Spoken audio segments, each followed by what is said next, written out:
of the portfolio committee flowing out of the meeting that we had with the Department of Social Development and the Central Drug Authority.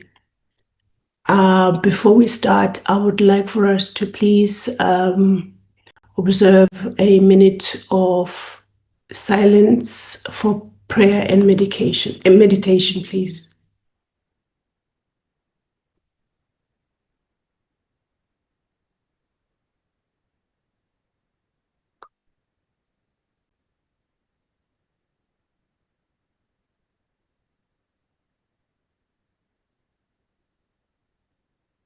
Thank you so much.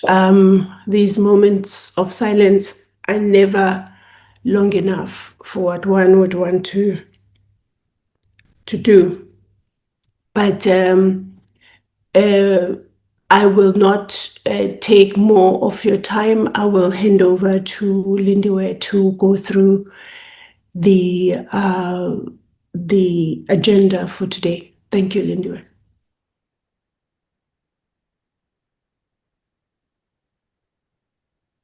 Thank you very much, Chair. Good morning, Chairperson, members of the Portfolio Committee, and also my colleague and any stakeholder in attendance. Today, Chair, is the 4th of March. We are constituted in terms of the rules of the National Assembly. Chair, we have an internal business, as you alluded to in your opening remarks. Chair, today's agenda, you've welcomed members as our normal way of starting the meeting. Chair, I'll just indicate who is present. Chair, in today's meeting, I will start with you, Chair, Member Masango, as our chairperson. Proceed to also confirm Member Mahato. I have Member Peters. I have Member Ramayila. I have Reverend Bishop Mchweni. I have Member Nhlong. I have Member Munyai, and also Reverend Qabaza, who are in attendance thus far, Chair, and then we'll adopt the agenda, and apologies afterwards, Chair. Chair, the first item in the agenda is to get a presentation from the content advisor on the content and procedural advice on issues that arose during our last meeting with the CDA annual report. The meeting was on the 18th of February, and then we proceed with deliberations, Chair, way forward or recommendations, what we want to propose after this presentation.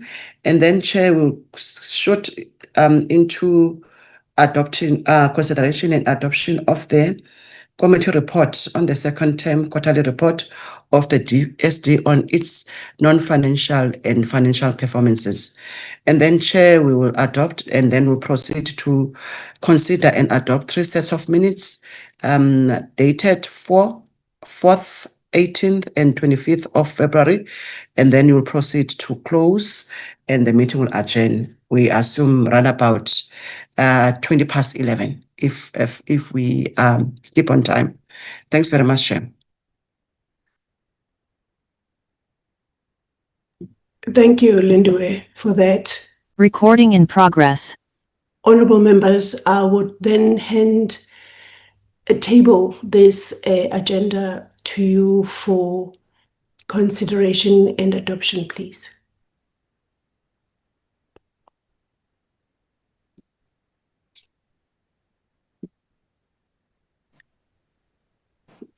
Chairperson, I hereby okay. Go ahead, Honorable Mahato. I recognize your hand, Honorable Munyai. Go ahead, Honorable Mahato. I therefore adopt the agenda, Chairperson. Thank you very much. Thank you so much for that. And I second, Chair. Thank you. The Honorable Munyai seconds the agenda as tabled. Honorable members, I will then hand over, because I realize and acknowledge and appreciate that we have a sitting, although it's at 3 o'clock, but members always have things to do between committees and the sitting. So I'll hand over to our committee support, whom I also greet and welcome to this meeting. I will hand over to Yoli and Lindiwe as they have prepared to present to the committee. Over to you, ladies. Thank you, Chairperson, and good morning to you, and good morning to the members on the platform, and to my colleagues. Chair, I will just go through the presentation, actually the advisory that we prepared, Sis Lindiwe and I, as we just said in opening remarks, based on the what transpired in the meeting that we had with the CDA. But Chair, before I do that, maybe just to say that, yes, the meeting was just one of other meetings that we had with the CDA in this current committee, and I think the last two terms or committees in the last previous two administration of this, if not three, if I'm not mistaken, Chairperson, where issues of challenges with the CDA have been reported to this committee.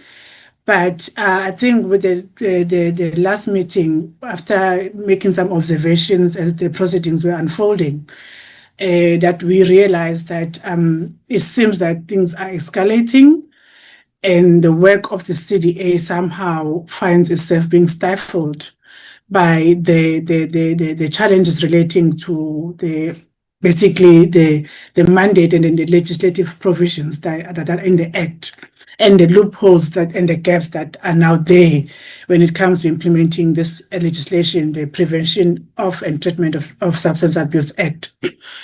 So, Chair, I'm just saying that because this thing dates back, it has a history to it. So it's not just something that is just happening now.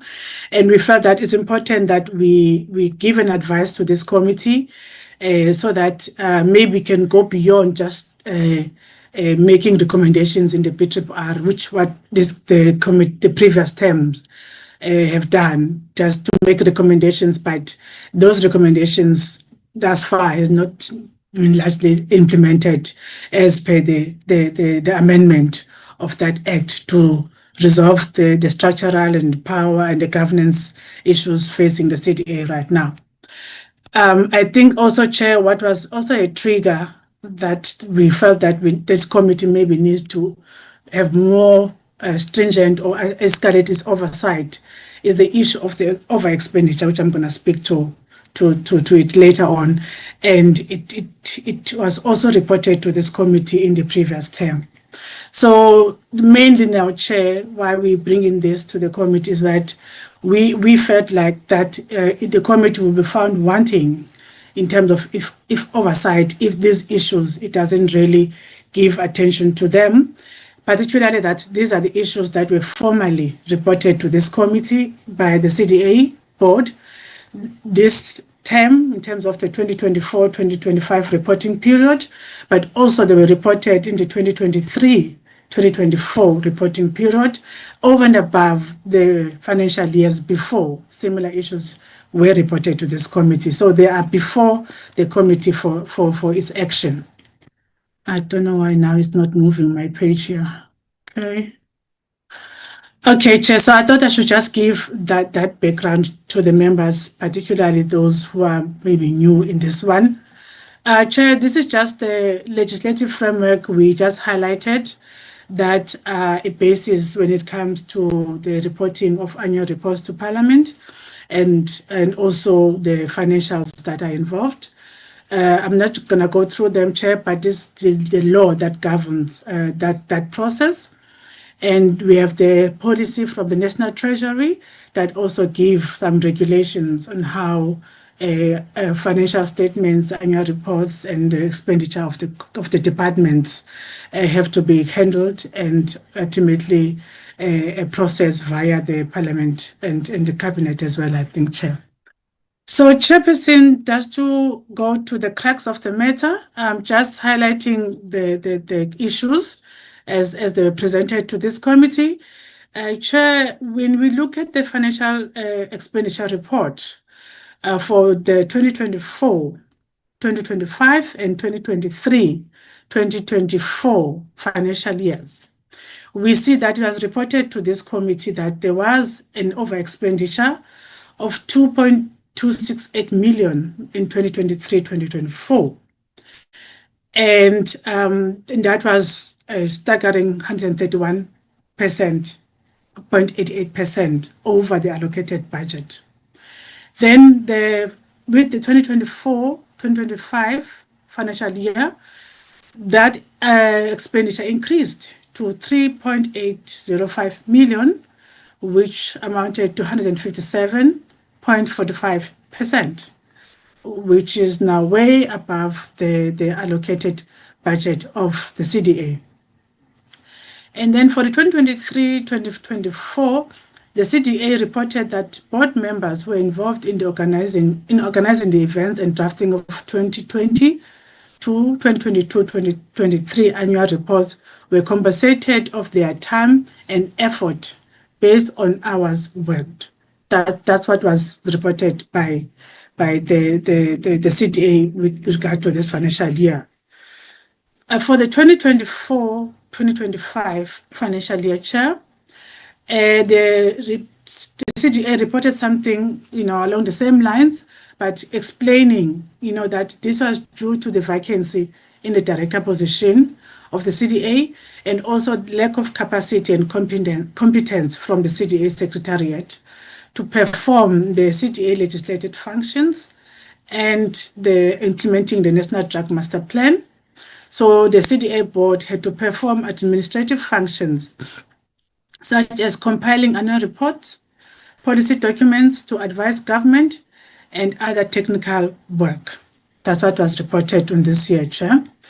And then for both financial years, the CDA reported to the committee that it does not have control over its budget allocation and expenditure. For 2024-2025, then that's when the CDA really emphasized or submitted to this committee that it cannot be held accountable for this over expenditure because it has no control over the budget and it is unable to distinguish its expenditure vis-a-vis of that of the department and that of the Secretariat. It therefore requests that a detailed report and an internal audit its request that to the department to have a detailed report and internal audit. That request has remained unresolved or maybe not responded to. So they had made a request to have some more details on this financial report from the DSD, which according to the board, that request remained not responded to. And also, therefore, it cannot account for the financial expenditure that now form part of the report that was formally tabled to Parliament and referred to this portfolio committee. So there is that misalignment between now the CDA board, the DSD, and the Secretariat when it comes to this particular issue, for example, of financial expenditure. But they also reported to this committee that to contain the costs in terms of expenditure, the board had taken a resolution to hold some meetings or limited physical meetings and to hold most meetings virtually. And so because of that, it cannot then be held accountable for the line items that they presented to this committee that indicated a very high over expenditure. That related to the daily allowance amounting to 11 million, car rental amounting to 24 million, and venue, which is 343 million, and then advisory work, which is 854 million, which is a lot of money. And so, Chair, just looking at these amounts and members, and to have a board that says we cannot account for these monies, but this is the financial expenditure under its tenure as a board of the CDA, but it distances itself from these millions of monies. And then it also says that there was, in their report, they also reported that there was also unclear justification for certain expenditure, such as the outsourcing and international travel. The board says there's no clear justification of that. And then I just made an extract from their presentation to say that it said it had no clue as to the service providers procured and for what purpose and at what cost, and can therefore not account for any of the expenditure. I think for me, Chair, observing these proceedings, for me, that was a big area of concern. That really triggered me to approach each person and to discuss this and feel that the committee has to really look at this aspect.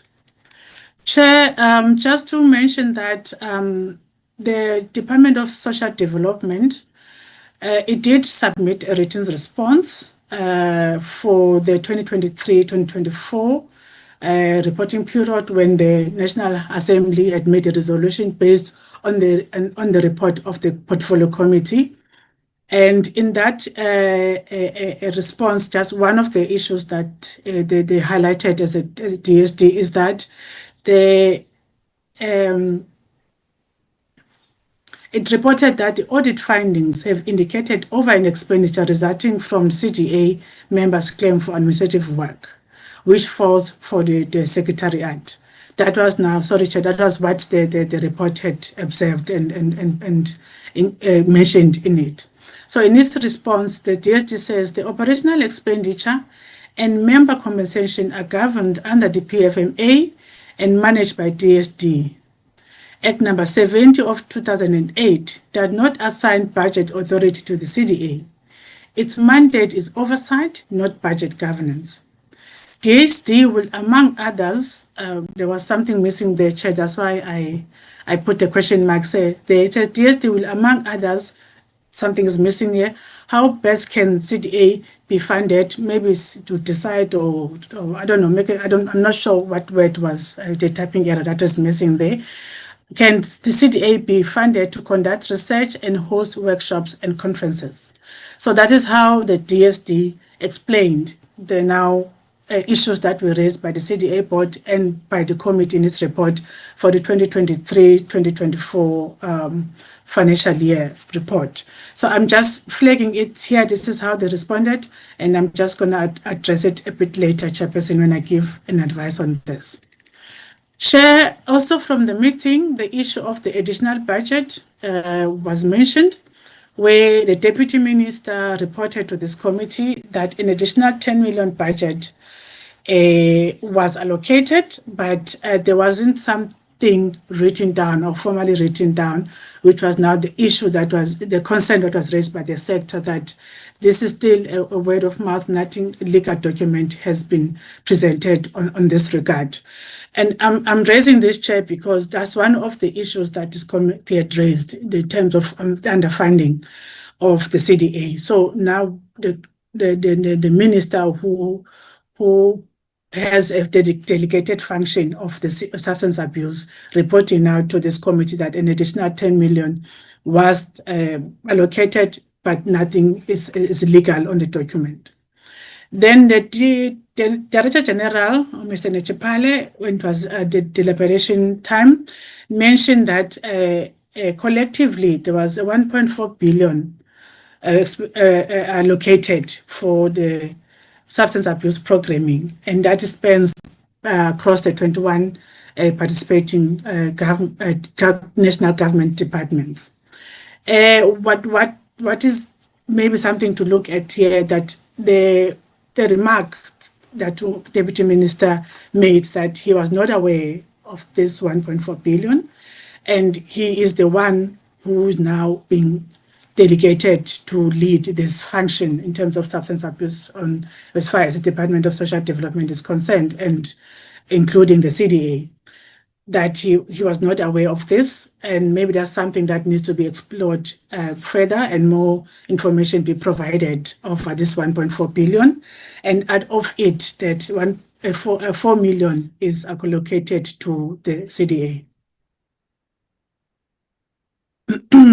Chair, the CDA review and repositioning. Also in the written response, the same one that I alluded to earlier, from the 2023-2024 financial year, the DSD reported that it was reviewing the Prevention of and Treatment of Substance Abuse Act and has developed a policy framework to support the amendment and the drafting of the Act, and that the policy framework was endorsed by Cabinet in 2024 already. And we are in 2026 now. The DG provided the same explanation when he was responding to the issues raised by the committee members during the meeting of the 18th of February, when the committee was considering the 2024-2025 annual report. So, Chairperson, here's the framework that it was reported that was approved 2024 already, and we are in 2026. And I remember one of the members raised a concern that how come that framework hasn't been presented, or the committee is not aware of that framework. And I can only assume that that framework maybe it aims to address or to implement the recommendation that the committee has made when it's come to the amendment of the Act. Chairperson, there's also another issue that now is going to face this committee. That is now the end of the current CDA board. That according to the Prevention of and Treatment of Substance Abuse Act, the 5-year term of the current CDA board lapses on the 31st of March 2026.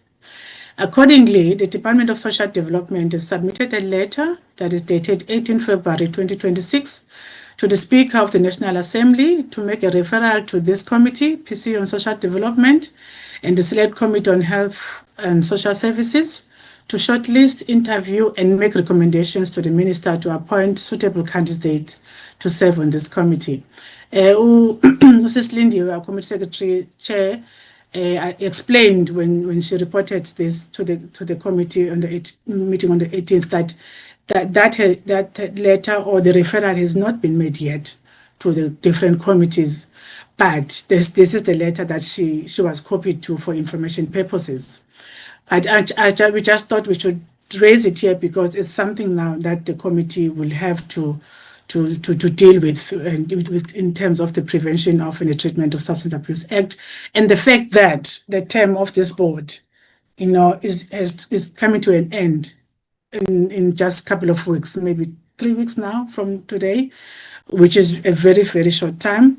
But of course, the referral hasn't been made yet, but we just thought we should bring this to the attention of the committee. And also, Sis Lindy has already done that in our previous meeting. And we have some kind of an advice that we provide with regard to this chairperson as well. So hence here it says the committee may need to apply its mind on this referral when it happens, given the outstanding critical matters that are still outstanding that I alluded to earlier, Chairperson.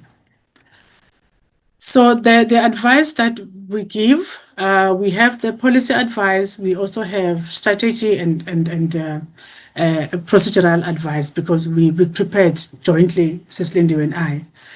The first one, the CDA distancing itself from being held accountable for the financial expenditure reported in its annual report raises serious legal and procedural implications, as the financial expenditure report was formally tabled to the Portfolio Committee with its performance for 2024-2024 annual report. And one can safely say to the Parliament as well, then to the Portfolio Committee as the one that conducts oversight. But it's a report that was tabled formally to Parliament. The legislative frameworks outlined in Section 2 above provide legal prescripts that regulate annual performance reporting by government departments, auditing of financial expenditure by the Auditor General South Africa, as well as the oversight mandate of the Portfolio Committee. Mentioning this, Chair, issues at hand here, there's issue of whether this financial expenditure report was audited. When I looked at the 2023-2024 presentation to the committee, there is a liner just below the table there, Chair, that says the expenditure is unaudited. So there it was specifically and clearly reported that those financial expenditure that financial expenditure report was not audited. It was not clear for the 2024-2025, and is one of the questions that was raised by one of the members of the committee in terms of the auditing of this financial expenditure. So we have a framework that regulates or governs the auditing of financial expenditure. So that's one issue that now that I'm raising to this committee, that there is a framework. Now this committee needs to find out if that framework was adhered to. As well as now this committee has an oversight mandate to conduct over the CDA because it falls within the DSD. So that's something that the committee has to really consider seriously, conducting effective oversight over these issues. Furthermore, despite the DSD explaining that the Prevention of and Treatment of Substance Abuse Act does not assign budget authority to the CDA, the expenditure report is on the financial activities of the CDA, and the DSD as well, and the Secretariat. But I'm just focusing on what the CDA said, which the CDA is distancing itself from. Also, the over expenditure amounts are very high for them not to be accounted for. There is therefore a need for proper accounting for the expenditure and over expenditure by both the CDA, DSD, and the CDA Secretariat. The committee therefore needs to be furnished with the audit report of the financial expenditure. Also, Chair, regarding the reported 10 million and the 1.4 billion as additional mandate, the budget that was reported to this committee, which the Deputy Minister was not aware of, then the committee may need to make a follow-up on these two amounts and maybe obtain a legal advice that gives effect to the actual additional budget that is allocated. Just the committee to have a clear reporting on the issue of these amounts that were reported to this committee. And also regarding the repositioning of the CDA, the committee also needs to be provided or to be briefed on this policy framework that was approved by Cabinet in 2024, and probably to just find out the progress or the status of this policy framework, because we are almost 2 years later after its approval. Then regarding the end of term of the current CDA board and the pending referral from the Speaker on the recruitment of the new CDA board, the committee may need to obtain legal or procedural advice on how to consider it in the light of the outstanding matters that are crucial to address, which I've just alluded to, Chairperson, which I'm not going to repeat them. I've just presented on them. And especially that there's these matters, they date back from the previous committees of Parliament, where they had made a recommendation on the budget review and recommendation report. And thus far, Chairperson, we see that these issues have largely not been addressed. So the question, maybe the committee need to consider that, would it be prudent for it to proceed with recruitment of the new board when there are still these issues that remain unresolved? And particularly, Chair, there's over expenditure that is unexplained, and the current board, it's distancing itself. And I think it would be very important for the committee to first find out this. There must be accountability of this before even this board, Chairperson, is dissolved. So the strategy and procedural advice with the CDA distancing itself or it is owning the financial expenditure for 2023-24, 24-25, which reflected the higher expenditure and no clear indication of auditing of the financial statements. The committee may need to consider whether it should adopt the CDA's 2024 annual report. The committee may also consider referring this matter for further consideration and investigation by the Auditor General SA and the Standing Committee on Appropriations. Chair, I'm going to request Sis Lindy, because that's more of her expertise on this one when it comes to the adoption of this report. It's more of a procedural matter. Maybe she can give more details to the committee on this one. And also, Chair, we can then this one on the Auditor General SA and the Standing Committee on Appropriations. Chair, we withdraw that one from the advice that was given by Advocate Jenkins when the issue of the 3 million expenditure at New York, the committee was considering that. We felt that the principle of the matter is similar, that advice that he gave, that the committee has this avenue to consider when it comes to expenditure reports of the department. It can use the same avenue with this particular expenditure report, Chairperson. So that one is made in reference to that legal advice that we did receive from Advocate Jenkins, Chair. And then on the meeting of 2025, February 2026, the committee requested the DSD and the CDA to respond. I should have said 18, Chair, not 25. There's a mistake here. The CDA to respond to all its questions in writing, including its questions on the financial expenditure report. Now, due to the seriousness of the matter, the committee may consider convening a follow-up meeting with the CDA and the DSD to take the members through the responses. The committee can then engage with the CDA and the DSD on what would be presented. So we thought, Chairperson, because the resolution was that the DSD and CDA must submit in writing the responses. So we thought that, okay, that can be done, but because of the seriousness of the issues, maybe the committee may then consider having a follow-up meeting where these issues are then discussed than just a submission of a report or written responses to the committee. Okay, the committee may also consider requesting an extension of the term of the CDA board in order to allow the outstanding matters outlined in this advisory, which I've listed here, to be addressed and concluded. These are historical issues that this committee and the previous committees had recommended to be resolved. The CDA has a very crucial role in the fight against substance abuse and drug use, which the President identified as a priority in his 2026 State of the Nation address.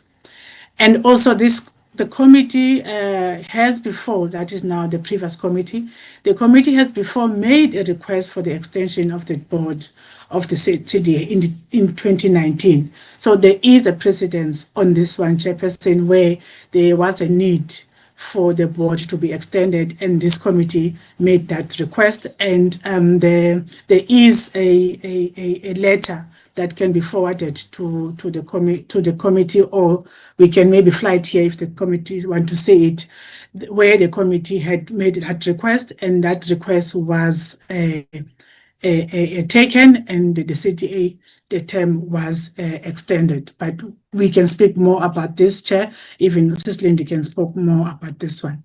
I think this is the end, Chair, of what we had prepared jointly, Ms. Lindy and I, and then maybe she can just come and augment some procedural aspects, especially when it comes to the adoption of the CDA and also the extension of the term of the CDA, Chair. I hand over to you, Ms. Lindy, through you, Chairperson. Thank you very much.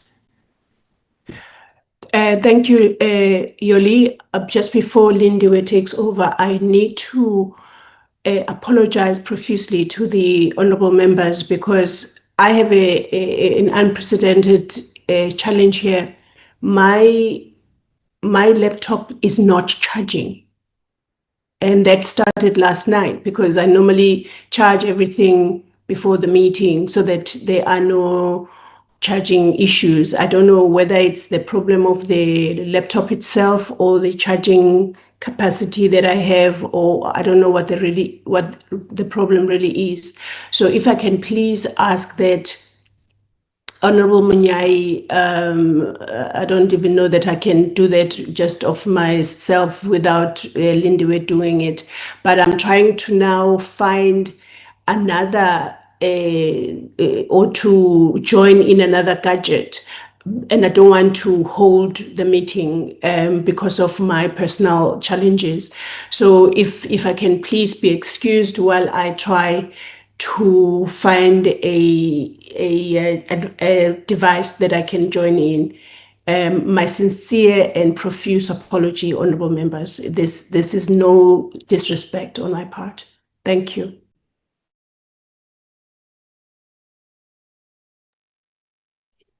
Thank you, Chair.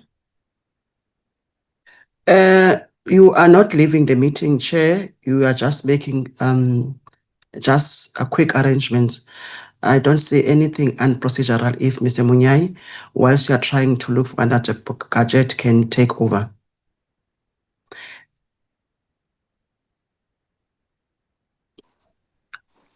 Chair, through you, Acting Chair, Yoli has made a request that I can just add any input if necessary. Chair, Yoli has covered, and members, most of the issues that the committee needs to seriously consider as exercising its oversight. The failure and the success of this board depends on this committee to get to the root causes or the challenges that makes it impossible for them to execute their roles and responsibility. Because most of these issues are not from this term, is the historical issues, and I think the committee might have been busy with other issues, and then it will be important for this committee to prioritize or to put focus on trying to get to the bottom of these challenges by having a program that will be set to ensure that we get all the necessary information in satisfying our exercise on our oversight role. Chair, also, I just need to report that I've made a request to the AGSA for it to provide the committee with the management report of the CDA annual report, as well to confirm whether the financial or the annual report for the CDA for the 2024-2025 annual financial year, was it audited. So I'm awaiting for the response from the CDA. And then in terms of the board, as you already indicated, that there is a precedence where this the previous committee, because of the issues that were there, which will be substantiating when we write to the minister for the extension, we will outline what are the reasons why we want the board to be extended, Chair. We do have that prerogative because the Act is clear that the both committees, the Select Committee and Portfolio Committee, has given powers to shortlist, to conduct interviews, and then to make recommendation to the minister to appoint the boards that serves in that committee. If the committee deem it necessary that it is not ready to do that responsibility because of the issues that may hamper the outgoing board. So I think, Yoli, you have covered most of the issues, and I hope I'm trying to give a context on the issues that Yoli has alluded to. Thank you very much, Chairperson. Thank you, Lindiwe, and I hope that this will now last for the duration of the meeting. Honorable members, I would now hand over the advisory that has been presented to us with a lot of thanks and appreciation to Yoli for putting together this document after contacting me, very concerned, especially after the meeting of the 18th, where even the Honorable Ramaila said we need to defer the financial part of the presentation that was made to us. So that and other concerns that had been, escalating over the time was the reason why this advisory was put together and so well presented to us this morning. So thank you so much, Yoli. Honorable Munyai, please come through. Thank you very much, Honorable Chairperson. Firstly, one must appreciate the presentation that has been made or opinion that was expressed. Chairperson, as the presentation was being made, I pulled up the legacy report of this portfolio committee. The issues that are being raised are not there in that legacy report. Unless if I miss it, they can pull it and flight it now. But the challenges that they are raising now with respect to the CDA, I can't see them in the legacy report that has been shared with ourselves. That is the first context. Chairperson, with respect to the issues of the board term of office has come to an end. So therefore, they have no local standing going forward. So therefore, I will propose and agree that we must exercise our responsibility to make sure that we proceed with the processes of the interview for the new board, so that we should not legally be found wanting. Other characterization, Chairperson, the type of the challenges that are being put forward or said to be experienced is not legislative matter. By the way, the matter, the standing of the CDA and the department, Honorable Ramaila properly clarified it in our last meeting. Who is responsible for what? Because the department, for instance, has delegated authority to the CDA to perform a certain function with some mechanism of the support through secretariat. Now, does the because we must be very clear as the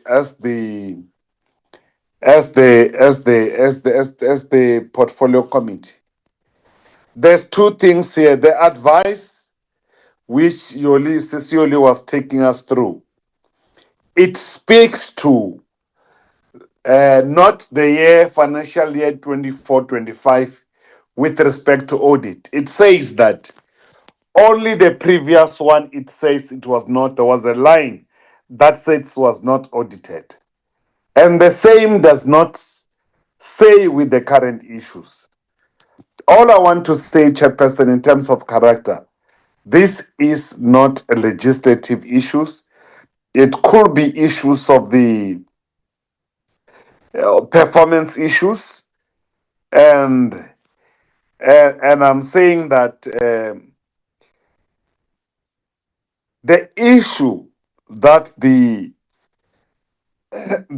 board doesn't have board budget authority, and I think their authorities delegated. That's why they were able to spend certain money. All they have is the concern of the over expenditure, which I think we must deal with that issue. You know, we can't resolve the operational issues and the audit issues and through the extension of the term. The two are not interrelated. Remember, you don't get because these are not personal budget or personal operating budget. It's a structural budget which the records in terms of the audit are undertaken by the AG. So therefore, the issue of the over expenditure, it have to be explained. But that does not mean its explanation can happen only when the term has been extended. By the way, Parliament or Portfolio Committee, it's empowered to call anyone or subpoena anyone to come on account on matters relating to consideration or being discussed at Parliament. So it does not tarnish anybody's image because these are institutional resources, and therefore, if there's any accountability that they need to happen, they can still be called to come and make their own presentation if there's an issue to consider. I must say, Chairperson, and I'm sure there's a very clear guidelines in terms of the Treasury guideline, how the audit need to be addressed or to be pursued. And those guidelines are very clear. And remember, they need as the board to have they need to have a budget, APP, and I'm saying therefore in their own program will indicate what they need to do. Here we're looking issues at performance and financial accountability as an issue that need to be addressed.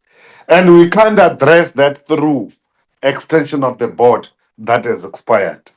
The two chairperson are not related.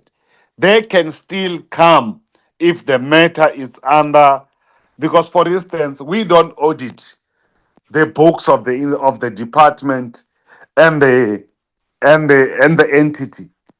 They see the AGSA does. So the key issue, the view that the secretary of the portfolio committee requested an audit outcome, whether they've audited or the audit outcome of this entity linked to the department. That issue, Chairperson, have to be addressed. And I'm sure the issue of overlap with respect to that the board and the absence of secretariat or the support from the Director General, because the question arose, what intervention did the Director General would have taken to support the institution? Those are the issues. But the issue of the operationalization, the functionality, the performance, and non-performance, the audit, we can't resolve them through extension of the board that has expired, that legally have no local standing. I don't agree that we should use a different reason because these are institutional budget. It's not a personal budget. But accountability by those that has been in charge or appointed can be called upon for them to account as long as they leave. That is the first mechanism I want us to do. So the issue of taking this to appropriation and other committees, for me, you have taken a very correct step to get the AG. We don't audit; they can't audit themselves too. And accountability on the expenditure of the public resources, every penny would have to be accounted for, either by CDA, either by section of the department that had a role to play with regard to the expenditure of the budget that was due to happen in support or work together with the CDA. Accountability can't escape. So it remains my view that you have taken a correct position, Chair, through the Secretary, to confirm the audit or call the AGSA to present the audit outcome of such of CDA, and those areas that they've claimed that they didn't spend the money, it's over expenditure that themselves did not spend. So that is my view, and we should not correct issues of performance and audit to link to the term of office as if it was a personal budget. It was institutional budget. Who's the custodian of the audit is AGSA, which can give us report and we can conduct oversight and we can subpoena anyone as this committee to come and account on those matters.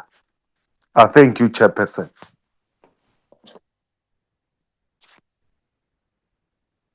Thank you, Honorable Munyai. Now it's going to be Honorable Murray. Good morning, Chairperson, and good morning, colleagues, and also the staff, and thank you for the presentation. Chairperson, you know, I have a huge concern when we speak about that this is not our oversight. You know, if you look at the amount of monies that was spent, Chairperson, yes, we are not the AG. We don't do auditing. But these are taxpayers' money that was used, Chairperson. And the mere fact that the Deputy Minister did not even know about that money, Chairperson, is a huge concern for me. And I raised it last time in the meeting to say that I am confused now because in the 1 minute they are saying it's 10 million, the other one they are saying is 1.4 billion addition to the CDA's budget. Chairperson, like Honorable Manai was just saying now, is that these people's extension to the board does not mean we cannot call them. But Chairperson, we are sitting with a problem. Every time the board come in, the board leaves. The people that comes back sit with the very same issue. The very same issue that the board is sitting with here now, the new board is going to come and sit with this problem. But at this very moment, this board knows exactly what is happening there. And this board is asking questions because they are saying they're not taking responsibility for the money that was spent because they were not part of that money spending. And there is a problem. The DG was saying the last time that we are bringing up things that is crucial for them so that they can address it. They need to address the issue that they have a secretariat that is coming from DSD. They have a problem that DSD is running things on its own and CDA is running things on their own. They each have their own parallel programs without the one or the other one knowing what is happening, without one or the other one knowing how much money was spent. And that is a huge concern for me, Chairperson, because drugs is a pandemic in our country. Drugs is breaking up families. Drugs and alcohol abuse is creating gender-based violence in our community. Women are being murdered on a daily basis because of this abuse, Chairperson. And we cannot take it light and say the new board will come in and address it. No, it doesn't work like that. It doesn't look like that. That is why CDA has always been the black sheep, and they got no teeth and no nothing, just like the NDA. We are repeating what we are doing in the other in the other structures, Chairperson. So my advice will be, let us get a legal opinion onto this thing, like we have done with the spending of the minister. Let us get a legal opinion because these people need to account. And we as the members of parliament that must play the role of oversight, we cannot turn a blind eye and say, no, it is not our business. It cannot be like that. It can't be business as usual, Chairperson. They need to come and account, and the DSD must come and account with the minister of where did this money go to, for what was this money used, because of the crisis that we're sitting in. Even the president in his opening speech this year was saying that we're having a crisis with the drugs. So Chairperson, we cannot say no, we distance ourselves because it's budgetary, it is not legislation and what. No, I'm not going to go with that, Chairperson. And even if it means we have to interview the very same board members, we have to do that because somehow there need to be continuity. Somehow someone must take, because every time when new people come in, they don't know what the previous people have done because there's no report to hand over. And that is why there's every time a mess and we are continuing with the mess. It can't be like that, Chairperson. This is a lot of money that we are talking about. And I want to say thank you to Yoli and the team, Lindiwe, for putting this together, because for me it was a concern. When the Deputy Minister was saying that he doesn't even know about it, that means they threw him into the deep end and he just had to swim there. And I think it is unacceptable, Chairperson. We, as this portfolio, we have the right to oversight, we have the right to a legal opinion, we have the right for the Auditor General to come in and say what is happening here. We have the right for them to come and account in our department, in our portfolio, Chairperson, because this is not a few cents. We are talking about R1 billion, more than how many billion rand we are talking about, and it's just a lot of money. So the one can't work past each other. They need to account and they need to come to the portfolio. Let us get a legal advice and let us hear what is the problem. The Auditor General must come in and give us a report as well, Chairperson. Thank you so much, Chair. Thank you, Honorable Murray. I think I saw the Honorable Reverend Obaza. Please come through, sir. Thank you, Chairperson.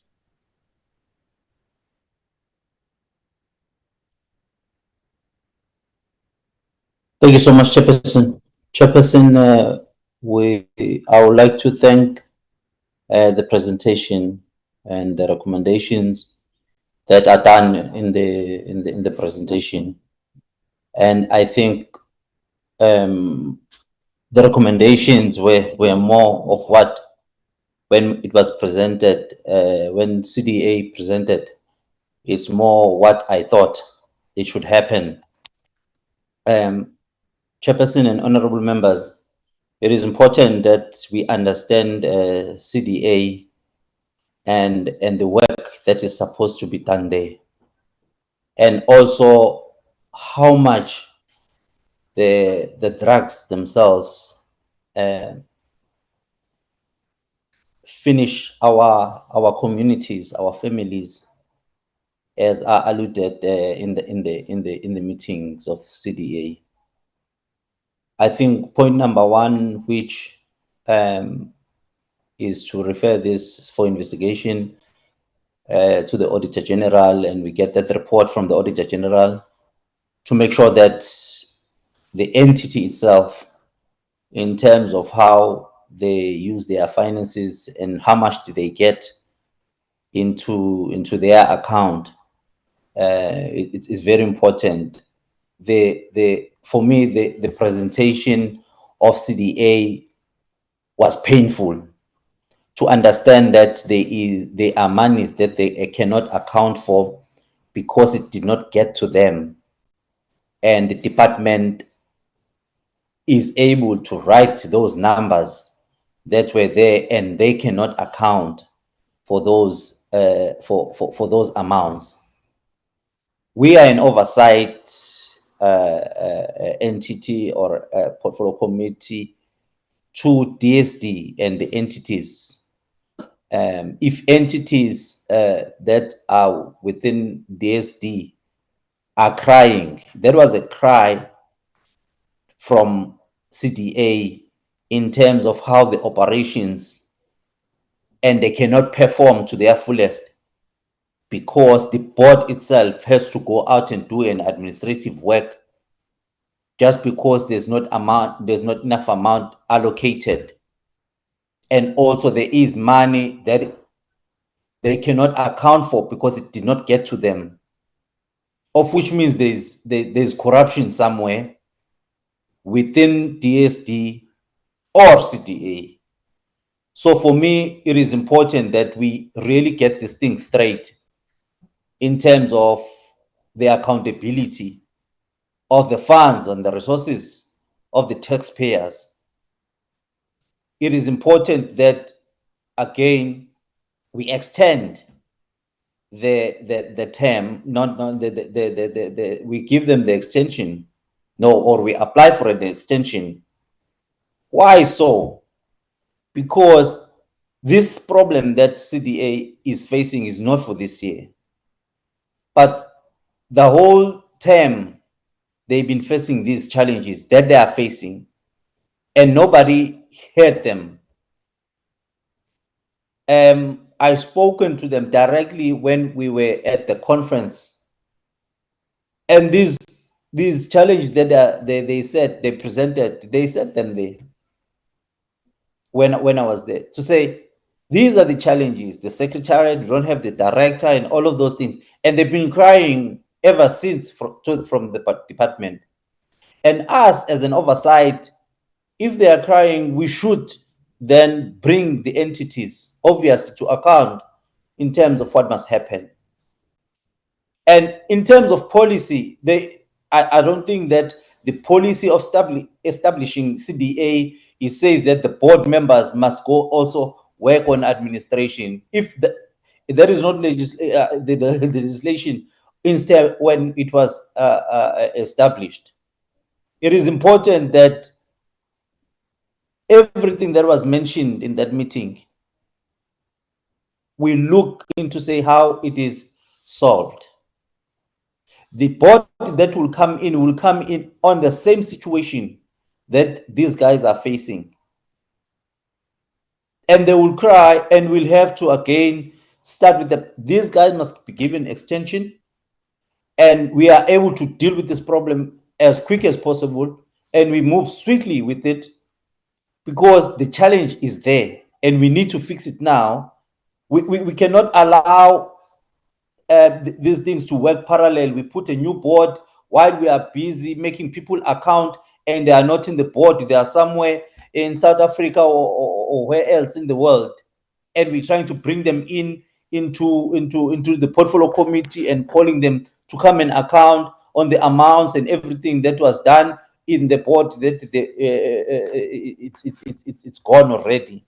So it is important. I think we should allow this the extension, and we deal with this quickly. And DSD must then make sure structurally they will do the right thing, and performance-wise they will do the right thing, and even resourcing the entity so that it can perform to its capacity, and then we can have the fruit of that on the ground and fight this thing of the drugs. Thank you so much, Chair. Thank you, honorable members. Thank you. Thank you, Honorable Reverend Babaza. I do not see any other hand from the honorable members on this issue. I raise my hand again, Chair. Oh, I didn't see, sorry. My sincere apology. Honorable Mnyai. Honorable Mnyai. Thank you, Honorable Chairperson. I think because there's issues that we're talking that the DG would have said, which we have heard.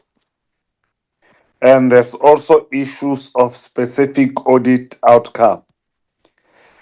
I think, Chairperson, before we take any practical action, let's reconvene both the CDA and the department and get fully clarified on the unanswered question, such that when we take the step forward, we are also will have consulted them and would have been fully clarified on the issues that were raising. And I'm still saying, Chairperson, I will not agree with the view of the extension. I will not agree with that view. Because the reason that are being advanced to extend are not legally sound. If my term of office expired, my contract has expired at my employment area or at my board, and the basis for the extension will be arising as an out of the audit outcome. I've not seen that, and I don't think it's legally sound.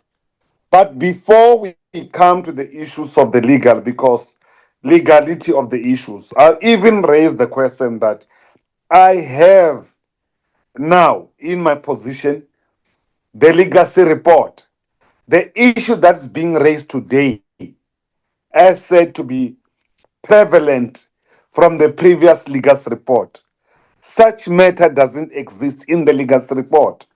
Is there any particular reason? Did I miss certain line in that Ligas report? Chair, I fully agree with the honorable members that we must do our legislative robust oversight over the executive, over the agencies, on the money of the department that's being spent. We must do that. That responsibility we can't relegate to anyone. But I'll request that we have an urgent special meeting so that we all question that from their point of view. Because remember that came out when they were presenting their own report broadly. I want to propose that we have an urgent special meeting with a special focus on these issues that the members are concerned about before we even consider issues of extension, before we even consider issues of the legal opinion. Because we derive our mandate from the Constitution, what we must do.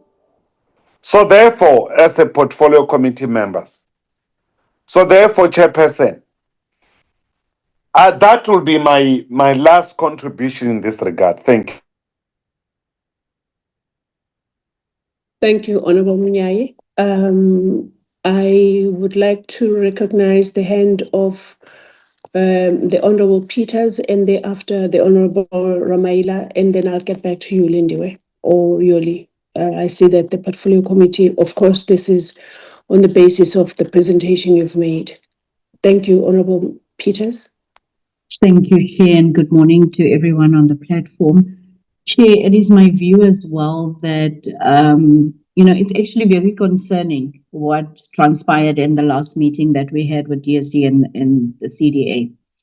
So it would definitely be my opinion that we need to do that urgent meeting so that we get responses and finalization on the discrepancies, because there's no way the CDA can be linked to a budget that they don't have input or say in how it was spent.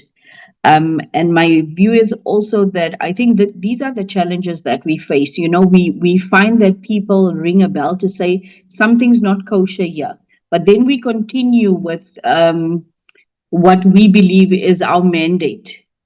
And then we don't address the issues that are really at hand. So it's critical for me that we need to basically convene an urgent meeting so that there's and also written responses also to the questions, because as the MP Munyayi was saying, is that there's no mention of these discrepancies in the legacy report. And I think that's where the challenge comes. So we need to make sure we note it in the reports going forward. Chair, and thank you. That's my submission. Thank you, Honorable Peters. And the Honorable Ramaila.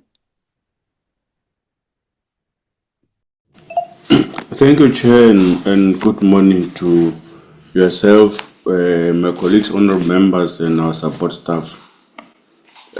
Chair, I would want us to, as we discuss the matter, and let me first appreciate the report, the advisory that has been provided by both Yuli and Lindiwe. But I would say our point of discussion to start from Section 53 of the Prevention of and Treatment for Substance Abuse Act number 70 of 2008 that established the CDA. And it is clear, it says it acts as the statutory body responsible for coordinating the national response to substance abuse, including developing the drug master plan and overseeing provincial action committees to combat substance demand reduction. That is the mandate of CDA. And then I've said, and I will ask Lindiwe and Yuli to further consult on the matter. This, we may be paralleling it to a board that is a legal entity. In other words, this one, as we view it, must look at it as just an extension of the department statutory body appointed for this specific work, and therefore it does not have a financial mandate. And I want to really agree with the proposal that, because my view is that, Chair, we may be running ahead of ourselves or putting the horse before the cat. Because it was clear, the meeting resolved that the department needs to respond in a written form.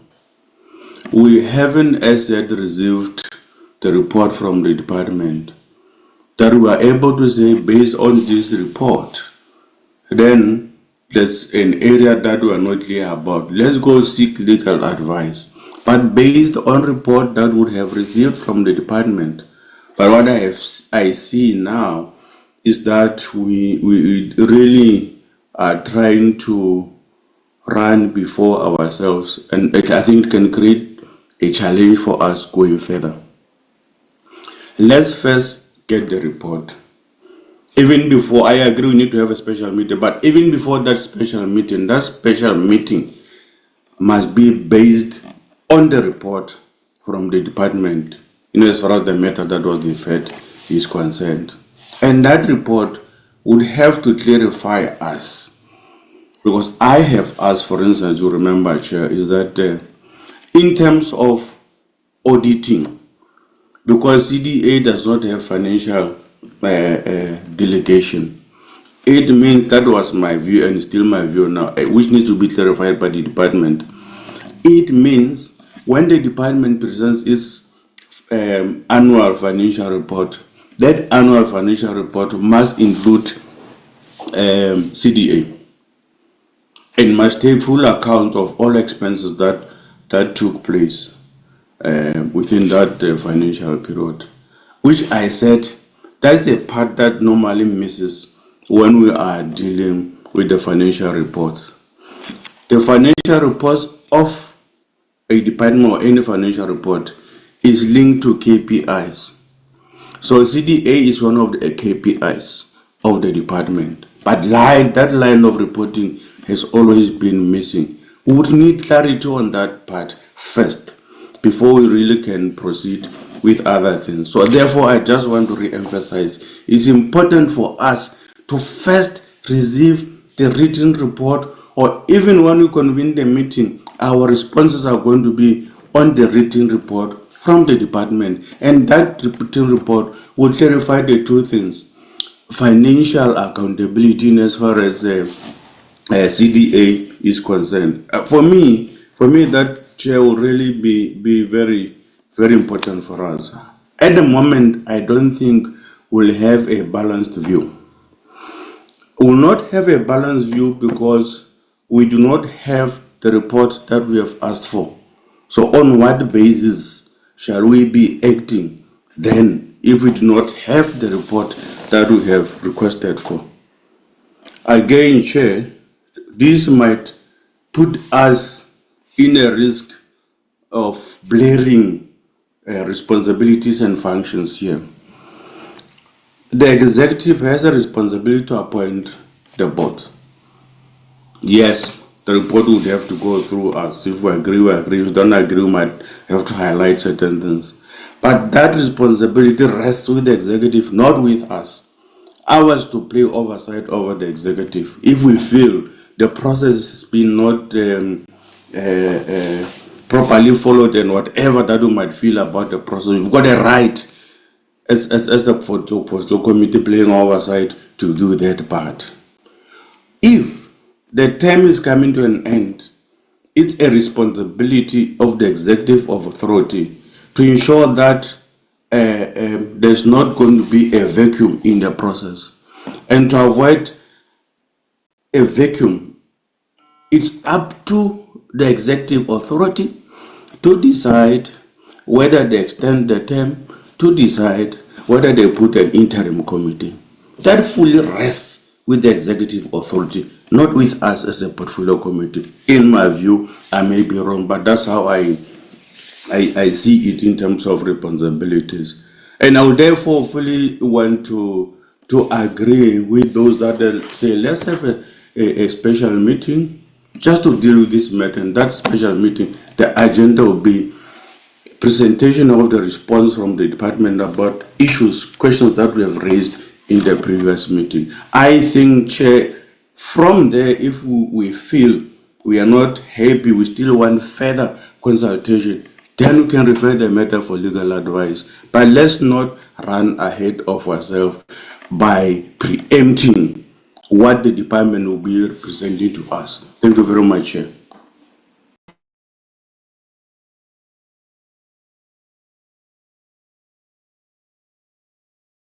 Thank you, Honorable Ramaila. Lindwe, I think I have more hands from the honorable members, and I think I would like to give you the opportunity to respond at the end. So now I'll recognize the hand of the Honorable Sharif. Thank you very much, Chair. Hold on, let me try and put my video on. I hope it's not too bad. Okay, hi. Good morning, Chair, and good morning, honorable members. And thank you so much for the presentation. I think when the CDA came to report, it was, of course, my first time having seen the CDA and sort of trying to understand what their mandate is. And I concur with honorable members, it was a very disappointing experience. Chairperson, unfortunately, we cannot treat this as a routine annual report. The CDA has presented financial expenditure figures reflecting significant over expenditure for 2 consecutive years, but somehow it seems to be distancing itself from accountability from those specific figures. At the same time, we have the Department of Social Development that maintains that the budget authority doesn't sit with the CDA. So this sort of leaves us in a very difficult position as the portfolio committee. And I agree with the presenter that we have to exercise proper oversight, especially over the expenditure, where the reporting entity says it has no control, no procurement authority, and no visibility over service providers. For me, I personally think this is not just an administrative gap. It really comes across as more of a governance failure, failing to govern the CDA in terms of making sure it is, one, doing what it's supposed to do, and two, that it is working in a way that taxpayers' money is being protected and being used for what it's meant to be used for. So I would say that we should really consider, before adopting the actual annual report of the CDA, and I would recommend through you, Chairperson, and through with the committee members, that we have a clear audited breakdown of what exactly the financial expenditure is, what it looks like, where it went to, who signed off on it, who actually has the authority on it. So get that clear. Have a formal explanation for the conflicting figures that relate to the additional allocation, and of course a briefing on the policy framework that's looking to reposition the CDA. Chairperson, as honorable members have said, substance abuse is devastating our communities. It is a rampage. Everywhere you look, families are devastated by substance abuse. And the CDA is meant to play a very critical role in coordinating government's response to tackling substance abuse, especially since the president has put it on the top, on the top of his agenda and spoke about it. It says we really need to look at this. We really have to now ensure that the CDA is actually doing what it's supposed to be doing.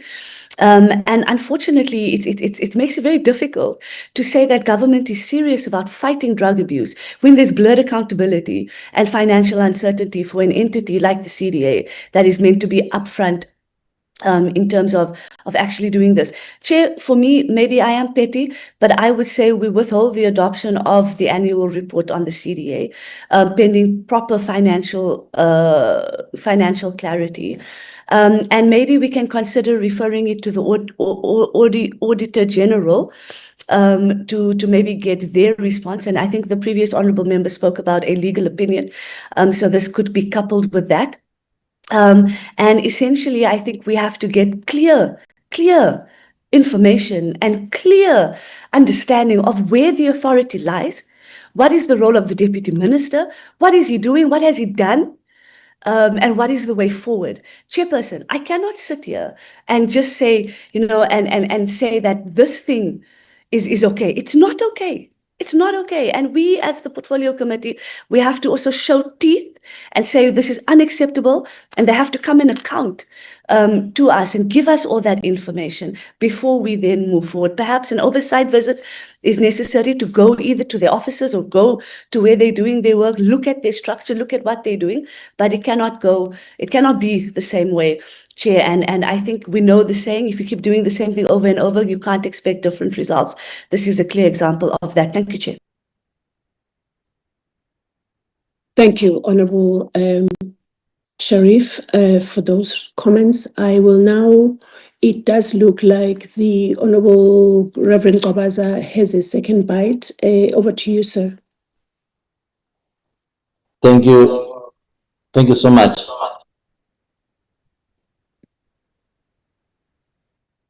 Thank you so much, Chair.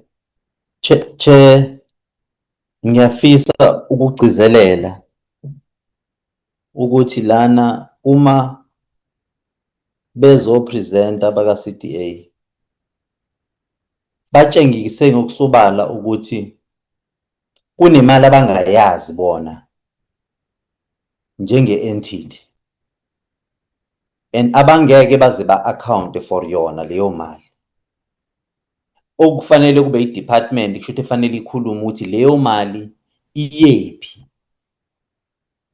I-entity yonke ukusebenza kwayo akukuhle. And kubalekile ukuthi uma siletha i-board entsha, leyo board leyo entsha ifike konke umsebenzi bekwazi ukusebenza kahle. Ngoba la njengamanje ngokwe-presentation yabo kudliwe imali, noma imali idukile akwaziyo ukuthi ishone ngalaphi. Abakwazi nabo u-accounta for yona. Angiboni ne-department ukuthi izokwazi u-accounta for leyo mali. But kubalekile njengamanje ukuthi sifinyelele ekutheni sikwazi ukuthi cha, thina njenge-portfolio committee senza abantu ama-department abe accountable nama-entities angaphansi kwawo. Lana kufanele kushintshwe kwenziwe ngalolu hlobo. So asibanikeze ithuba-ke laba abakhona njengamanje be-entity ukuze sikwazi ukuqeda wonke lo msebenzi ofanele wenziwe. Noma ngabe siyayilanda i-department siyiletha lana nayo i-entity, noma ngabe siyaka Auditor General, noma iziphi izinto, kodwa zonke lezi zinto ezizama ukusho ukuthi azenziwe bekhona la, ngoba abantu bahambe baye koZimbabwe baye le phesheya, asisabatholi ukuzo-accounta, and fanele mhlampeni even ne-department nathi sikhokha imali ukuthi babuye bezo-accounta la. So angibonge sihlalo, bengithi ngizama ukugcizelela lokho nje ukuthi angenziwa la zonke lezi zinto ezibalwayo ezinhle azingenziwa bengekho, azenziwe bekhona la. And i-board entsha ithi ifike kuhlelekile, ne-department isiyazi ukuthi yini efanele iyenzile ngale entity, ngoba njengamanje i-department ayisupport le entity ngendlela efanele yenze. Now ngalokho kulahleka imali zama-taxpayers. So asikufuni-ke lokho ukuthi ku-account kuthina. Abantu bafikile, i-entity ifikile kwi-portfolio committee iyakhala, kodwa i-portfolio committee ayikwazi ukubasiza. Kunaloko ukuthi abahambe izodila nabo sebehambile. Angiboni kuyinto enhle leyo, sihlalo umhlangano. Angibonge. Thank you, Honorable Munyai. Honorable Reverend Kabaza, just for the benefit of colleagues that may not have understood entirely what the Honorable Member was saying, and I don't know why today he just decided this, but for what it is worth, the Honorable Member was just emphasizes the point that we need to make sure that whatever we do about this very concerning and serious matter, we do it while the board is still in place. And the amounts of money being talked about are quite high for us to just say, okay, we'll find you wherever you are and we will invite you back. We'll subpoena you or find you to come back and account. What if the people are not there? And even the context within which this entity is operating is itself a concern. So we do need to find a way of getting sure that the board comes to the committee to account together, obviously, with the department. That is what I understood the honourable member to be saying. Now, I see that there is a third hand from the Honourable Munyai, who had said that what he said last was the last thing he wanted to say, but he is a honourable member of this committee, so he will speak. But before then, I would like to ask the Honourable Tafeni to come through, please.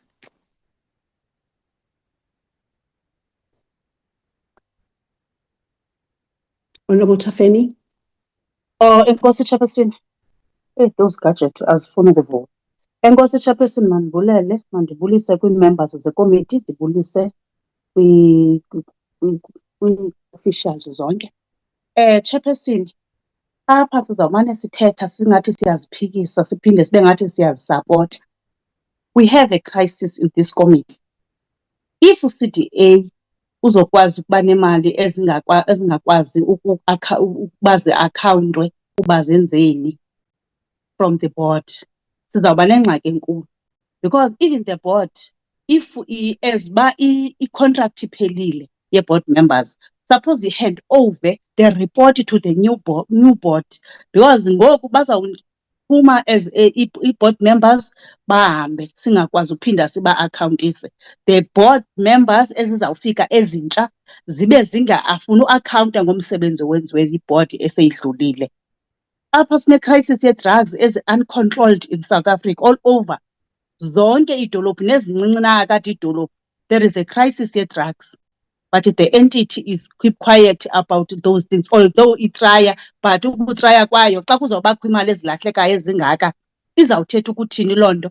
Izawuthetha ukuthi as uba itraya the entity ayikwazi ukufikelela because kukhona imali ezilahlekayo, or else the department funeke iqiniseke ukuba those entities zi-accounta every month, because when it comes uzawuthula uziyeke ukuthi mazize kotali inantsika, azuzukwenzeka as uba sifuna as members of the committee. So ndisupporta those members of committee esezithethile uba no, apha sine-crisis as uba sine-crisis funeke siqiniseke uba the board members as we-contract iphela mazi-hand over kwi-board members ezintsha zinike yonke iripoti, ingxelo mayize ngendlela efuneka ize ngayo. Imali ezilahlekayo azusuzukwazi kaloku ukuthi yes kunemali ezilahlekayo ezingaziwayo uba zenzeni. As a result, funeka ku-akhawunte i-department nayo ibingazazi uba zimali ezenzeni. Ndicela ukuma apho, Chair. Enkosi. Thank you, Honourable Tafeni. I now have to ask the Honourable Munyai to take over. Chairperson, the department would have made a request that this meeting be postponed such that they come and present before our good selves. However, that issue doesn't arise. I guess it's administrative issues that I must leave it alone. But the issue, Chairperson, if the deputy minister tomorrow get to be redeployed from this department, like what happened with one of our honorable members, who's the deputy minister of the DTICC, does that mean the department accountability will not happen? It will happen because there are records that are there. I think it's malicious, Honorable Chair. We must call it what it is. To want to use the accountability as an excuse to extend the contract of the board members.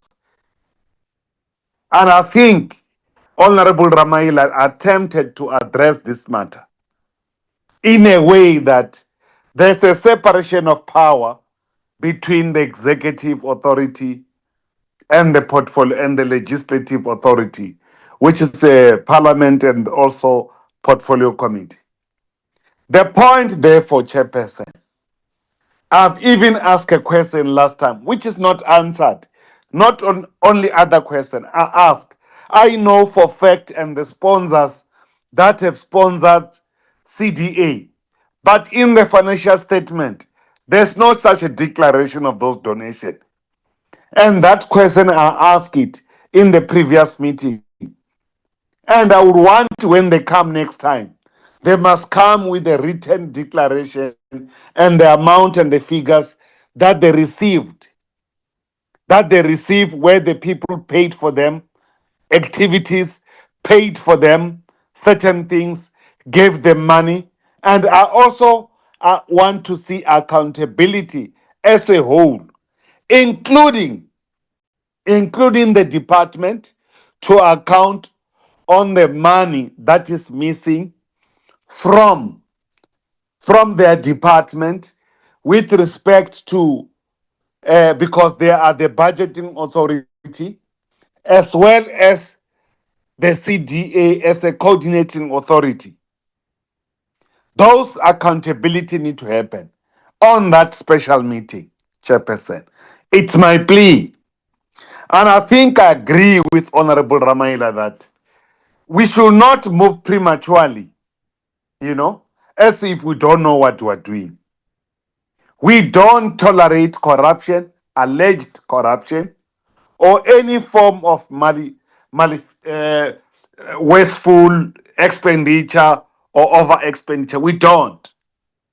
But do they happen in audit environment? They do. What needs to happen? There have to be accountability. So therefore, I'm pleading humbly with your good self, Chairperson, that a special meeting be convened, and that special meeting, Chairperson, will be able to address formally all the outstanding queries before even we could imagine about seeking a legal advice, because the brief must be clear when we are clarified. That will be my last submission. Thank you, Honorable Munyai. I would stay away from saying it's a last submission because we have heard that in this meeting and it turned out not to be. But also, on a more serious note, I am concerned that we use such harsh words as malicious. I have not heard any malice in any of the points that the members have made. And that's maybe just me not seeing things before they really are in the open. But it was a bit concerning for me to hear the honourable member saying that it must be called what it is. It is malicious.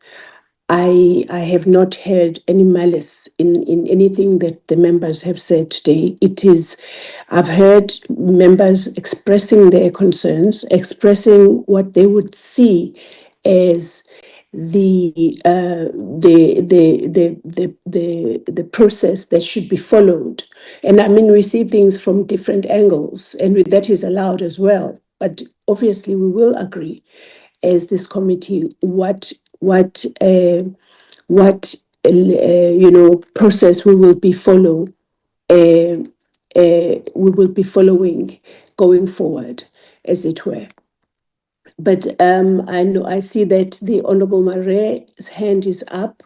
I just want to reconfirm to Lindiwe and Yoli that you will get, obviously you presented to us, so you will get the opportunity to respond to some of the comments that have been made by the members when all the members have said what they would like to say.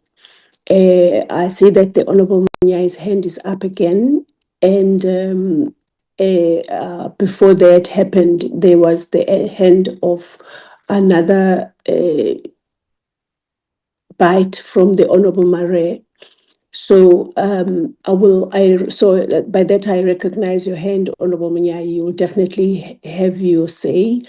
But can I please ask the Honorable Mare to come through, please? Thank you so much, Chairperson. You have covered me on the one issue that you have just addressed now, Chairperson. Chairperson, 2 weeks ago, we had a meeting with CDA. 2 weeks ago, the Deputy Minister wasn't even aware that there's a budget for CDA. There's an extra budget.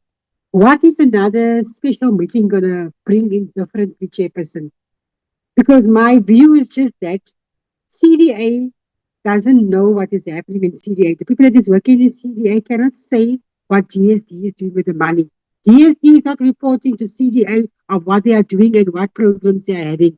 The money is just going in and out without anyone knowing.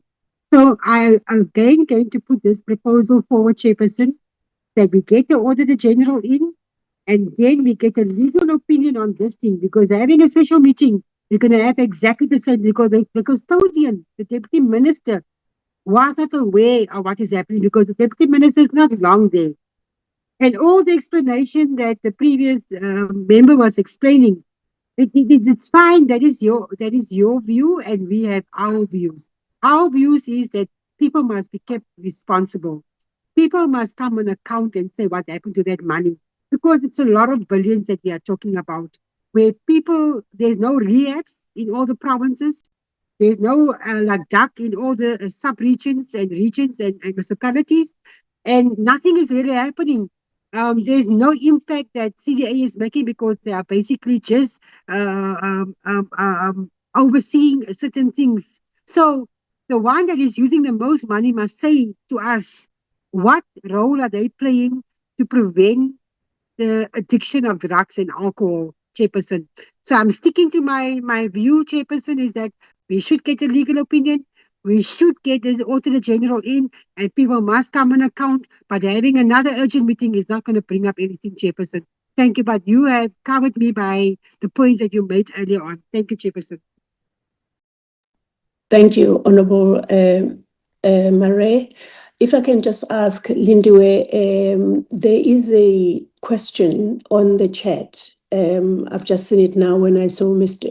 Honorable Mnya is wanting to clarify his point. There is a question about the honorable member of the UDM, whether they are in the meeting or not. If you could please just respond to that. Honorable Munyai, please go ahead.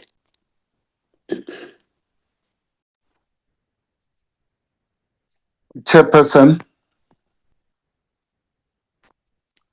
we want everyone to account for the public funds that they are allocated. Let me start with the legislative issues. Honorable Maramaila has clarified the legislative mandate of the CDA and how it's formed, by which section, and to do what. That has been attended. And he further clarified the budgeting authority being the department. And further to that whatever that has been spent, either by the department or by the CDA must be accounted for unconditionally. Accountability can't have alternative to replacement. Chairperson, I already accepted in my initial contribution from the onset.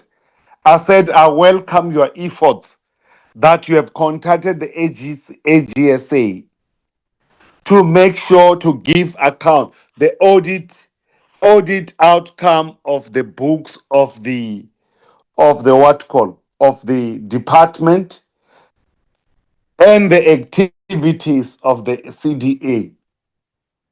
That we welcome because there's an effort that was reported that you are trying to establish that fact with the AGSA. So we should not come across as if there are others who want accountability more than the others. We all want to see robust accountability over the action of the executive, over the expenditure of the public funds. We all want to do that. We are here precisely to do that in this portfolio committee. What are the issues that I believe is my list, Honorable Chair? In my view, it is my view. And I think, I'm not accusing anyone. I'm entitled to this view. If it come out very strong and not really assisting the meeting and the collective, I will withdraw it. But the point, Chairperson,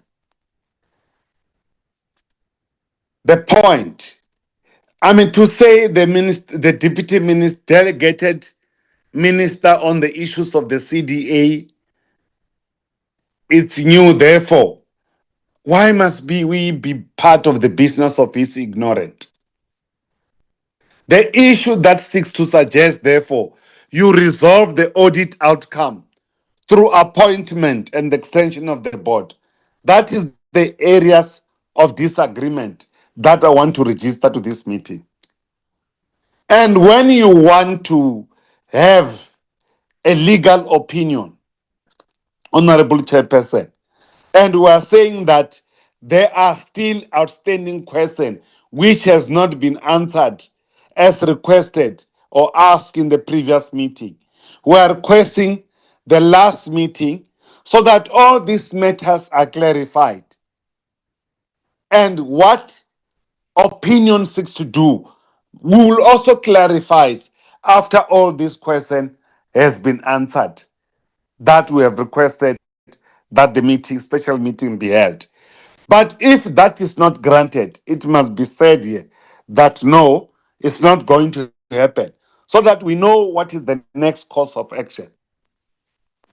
Thank you, Chair. Thank you, Honorable Nyai, and I appreciate you offering to withdraw, saying there's malice, because I still want to confirm that I didn't hear any malice in this meeting yet.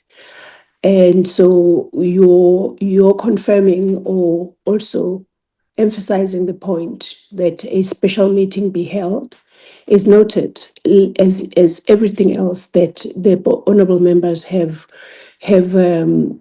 put forward as their position on this matter. Also, about accountability, just before I hand over to you, Lindiwe and Yoli, about accountability and the fact that there's legislative and regulatory and any other framework that governs the work of the department and governs the oversight of this portfolio committee or of Parliament as a whole. If all those things were done as they should be done, we would not be sitting here. They are very clear in every single presentation that the department makes. They put first what governs them, the legislative, the policy framework, and all those things. And then they make their presentations. But in spite of all that, we are still sitting here today because there are things that have seemed to have fallen into the cracks, and they are putting us in a position where we are now, where we are having to listen and to take note of the advisory that has been presented to us. Had everybody who is supposed to accounted as they should, we would not be sitting here. We would not be sitting here on the 4th or the 5th, I don't know what the date is today, of March, when at the end of this very month, it is the end of the CDA board, but this committee has not received the referral that will enable it to conduct interviews and therefore hand over to the minister to make the appointments. And I can assure you that there will not be a new board come 1st April 2026, because already this process is late. And we as this committee are then trying to come up with ways in which things can be done in an accountable manner, because we are governed by laws in this country that the honorable members have put forward. I just would like for us to know and be calm about these things, but be urgent in our calmness, because we have a huge responsibility. And if our exercising our oversight and accountability is not looking like it's coming through, we need to be exercised by that and do as it has been done today, for us to sit in meetings where we say, colleagues, things don't seem like they are happening the way that they are. And also take note when our support, our parliamentary support, bring issues to us to say, honorable members, we know that you are doing your work, but this seems to have happened. And I take the point that the Honorable Mia is saying, how can something so serious have not made its way to the legacy report? And I guess that is one of probably many oversights that have happened on the part of the previous committee. Over to you, Lindiwe and Yoli. Thanks. Thank you very much, Chairperson. Good morning once again, members. I'm appreciative of the robust discussion regarding the subject matter, with an intention to find ways to ensure that we do what is the Constitution requires us to do. Chair, I'll bring two perspectives in my advice regarding the matter. I'll also speak to the administrative view as well as to the legal framework or legal view or legal perspective on this subject matter. Chair, the CDA appointment resides with the portfolio committee as clearly articulated in the prevention of and treatment for substance abuse. I just wanted to articulate that. I'll firstly go to the administrative view on how this process should have dealt with between the department and the committee.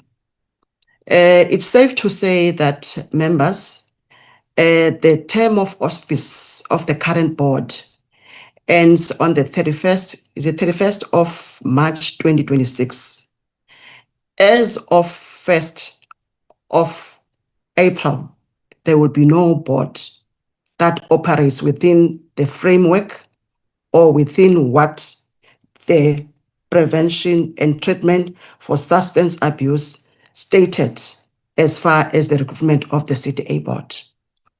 I just want to get to the context and the challenge we find ourselves in today. Usually, in the previous appointments or recruitment for the CDA board, The department will conduct that process of advertising and do the shortlisting and substantiate why they shortlisted 1, 2, and 3. 8 months before the end of term, in order to allow Parliament, because this process should be done by us as the portfolio committee as well as the select committee, because the act is clear that these two houses should come up as a joint committee to do this process. Unfortunately, the department only started to initiate the process by writing to the Speaker on the 18th of February with the expectation that by 30th of November, all the process should have been concluded, which is unreal. In the Of March, time, Sissy. March, not November. March, no, oh, March, sorry, ma'am, of March. The term ends 31st of March. And the correspondence to the Speaker was on the 18th of February, which leaves us 1 month with 2 weeks for us to conclude the process. I want to draw a picture. When the referral is made or is referred to both committees for each to discharge its constitutional mandate. Firstly, the two committees, must have names from the select committee, and then we must have 4 names from the portfolio committee, and we must have a joint committee, extended committee, for it to do that particular work of recruitment. The first meeting of this joint committee will be to receive a presentation from CDA and department as to how do they conducted this process until they made a shortlisting. The next step is for the joint committee to sit down and then for the content advisor to summarize the CVs before the committee, and also each member of the committee will be given the copies of the CVs for them to make their own shortlisting. The content advisor will summarize, and then the members must shortlist their own preferences, and then so that there could be a shortlist by this committee. What will be the next step after that? There is a shortlisted whereby both portfolio select both members who serve in this joint committee are in agreement that we are comfortable. These are the people that we need to shortlist. The next step administratively is for us to ensure that these candidates are vetted by the state security. It's a process on its own. Come the results of the vetting, let's have another meeting. It's a closed meeting to present the report on the vetting. If there are members that must be eliminated, we have a discussion on a closed meeting. No one must know, because we're speaking about the history, and the results or the report from the state security. What will happen after that, members? As part of transparency as required by the Constitution, we must publicize the names of candidates that the committee deemed it necessary or deemed them fit to meet the criteria of being shortlisted to be interviewed by this committee. Maybe we can have 2 weeks for that process. If there are people that they have complaints that they are of the view that they made it through, they submitted, they meet the requirements, were not shortlisted. So we'll have such issues that we need as this committee to apply our mind to satisfy ourselves whether the department conducted a transparent and fair process in shortlisting the candidates to serve on this board. What will happen if we are free? We address 2 issues that came, we got an opinion, and then we will conduct interviews. There will be meetings for that, whereby the content advisor will come up with questions, will take you through who must. The first question will have a scorecard and whatever. It's a long process. It cannot be done within 1 month. What will happen, members, if we are in agreement that these are the shortlisted? There will be another meeting to end the report out of the interviews you've conducted, these are the successful candidates, and the scorecard. This is the one with so much marks, and then we might decide that in order to avoid the issues whereby there are people who died or leave, attrition, or people who left the board, maybe we can decide, let's have 3 additional members to be part of this recommendation, because we don't appoint, but we make recommendation to the minister. Afterwards, we will take that report. That report must be tabled to the House, and then we write to the minister. And then the minister, in the same view, when he agrees to appoint, he will do the same and table the names to the House. I just want to draw that picture that is not a process that can be done overnight. And then the department didn't practice a fair trial in terms of submitting and expecting the portfolio committee and the select committee to conduct this process within 1 month. Okay. I think I've tried to explain the process administratively, and the steps that the committee needs to embark on to ensure that there is a fair and transparent process in terms of the appointment of this board. Let me come to the legislative or the local standing of the board. The Prevention and Treatment for Substance Abuse Act gives powers to Parliament as the legislative arm of government that we provide. We make recommendation to the minister to appoint the board so that a board can exist in terms of the legal framework. Also, if the board comes to an end in March, it would be not procedural to give the power of the legislative arm of government, which is Parliament, to the executive to decide whether they extend or not. It is this committee, the legislative arm of state, where they seem it not possible for it to conclude that process within 1 month, to say the minister, the recruitment processes cannot be concluded before the 31st of March. Therefore, for continuity of this board in terms of the legal principles and framework, which the powers of that is within the committee, we can request that give us 3 or 6 months for us as Parliament to conclude the process of recruiting and make recommendations to you. Not relegating or undermining the critical discussion ensued where you provided some kind of a way forward. What I advise the committee to do, the same processes, try to extend, request the minister to extend 6 months, and also try to have a program. I'll speak to the select committee, committee secretary, that there is this process before us if the referral comes on time. So we need to, whatever you do, let's have a program for us to start this process, because we cannot do as a portfolio committee without the select committee. And then the processes can run concurrently.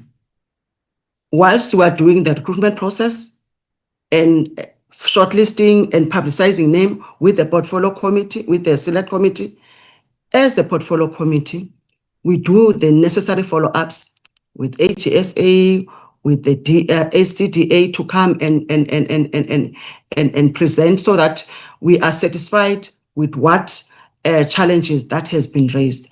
And at the same time, we are complying to ensure that the board processes are fair and in compliant with what the legislation requires us to do.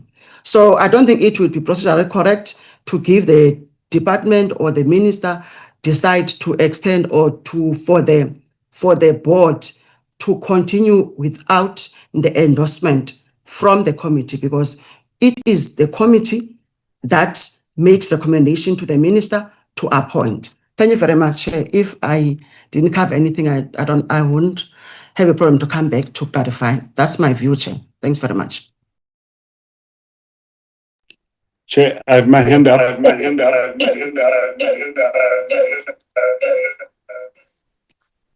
Thank you, Lindiwe, for that explanation, a blow-by-blow process of dealing with these matters, and as the basis in the first place to advise the committee to consider, doing its own work in a manner that will create a smooth transition from the one set of board to the next, while in a parallel fashion responding to the matters that have arisen that are the basis for this meeting and the meetings that the honorable members have expressed their concern and their, let me call it, even advice to have a special meeting to make sure that these issues are dealt with.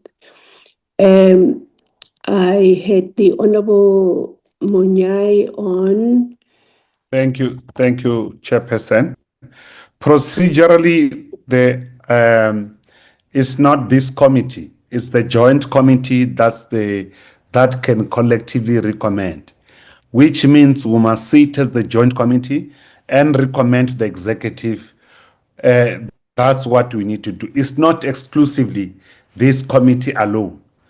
Even in appointment process, is the joint committee, as we clarified, that is the recommending authority to the minister for appointment. So the minister is the appointing authority after our interviewing and selection and the processes as you outlined.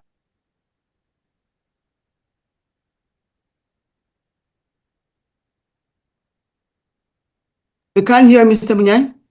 You have muted yourself, Mr. Munyai, Honorable Munyai. Disappear. Or No, you still here? I said the joint committee is the one that will recommend to the minister, not only this portfolio committee, on the advice that we give. You have Yes, muted yourself again, Honorable Munyai. Yes, I mean, that is exactly what Lindiwe has just presented. The joint committee sort of process that will have to ensue. I would just like to recognize the hands of the Honorable, I don't know if it was the Honorable Ramaila. I'm using my phone today, so I'm very, very lost. But Chair. Honorable Chair, sorry, Yes. sorry for interjecting, Chair. Firstly, it was Reverend Kabaza, followed Okay. by a member Ramaila. Ramaila. Okay. Thank you so much, Lindiwe. Go ahead, Honorable Rev. Thank you so much, Chair. Thank you so much with also the advice from our secretary. I fully support the advice and the way it is. I think it's clear, the guideline, how we should proceed with the matter. So thank you so much, Chair. Thank you so much, Secretary. Thank you so much. Thank you, Honorable Rev, for that. I just would like to bring the Honorable Ramaila over to you, sir. Thank you, Chair, once more. I think as far as what Lindiwe has outlined, I fully concur. That's how is the procedure. The procedure should be followed, and I fully concur that in as far as timelines are concerned, would most definitely not meet the target of appointing the new board. And I fully agree that there's then presidential scenarios in such circumstances that may need to be followed, which one of them is the extension of the board term through an outlined framework. The portfolio committee, yes, has a right to recommend for the extension of the board, I think, and as the portfolio committee of the Department of Social Development, I think in terms of who the initiator should be between the two committees is our portfolio committee, as is the one that's directly responsible for the board. So the initiative should come from this portfolio committee, and I agree. However, it needs to be done in concurrence with the other committee. I then therefore fully agree. There's other options, but other options, this is not the only option. There's an option of an ad hoc re-advertisement, and fact about it is that it might also defeat the aim, the objective, because it also takes long. And what options, best option remains is the one of the extension of the current board. But one thing I want to say, Chair, we might differ in terms of tactical approach, but listening to all of us talking here, in terms of the objective, what we want to achieve, we agree. It might be the methods in terms of how we would want to arrive at this point. But arriving at this particular point, we are all in agreement, Chair. It might be a question of what comes first, then before we can make this recommendation. Because my understanding was that we are dealing with a matter that was referred back to the department in terms of them giving us a written report. And then after giving us that written report, we'll be able to take a decision. But if this meeting is a special meeting about the extension of the period of the current board, it would have come out that way and would have known that what we're discussing is merely basically the extension of the board, not really coming as an appendage to the main discussion point of the meeting. I think that's where you might differ. But the process I fully agree with. And I still insist, let's rather have that special meeting in which we're going to discuss the report. And it is from that meeting that will make all these other recommendations, including the extension. And let's share you are saying to me, this meeting has been convened precisely to discuss the extension of the board. Then that will be another thing. Thank you, Chair. Thank you, Honorable Ramaila. I want to agree with you that this meeting was not to discuss the extension of the board. This meeting was here to discuss the anomalies that this committee had presented to them in the meeting that took place on the 18th of February.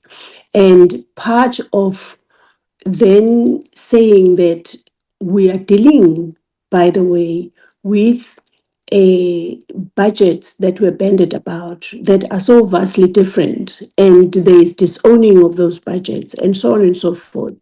And in the same vein, I don't think it's the different vein, but in the same vein, we are saying there is the term of this board, the very board that has disowned the budgets that are attached to its own annual report.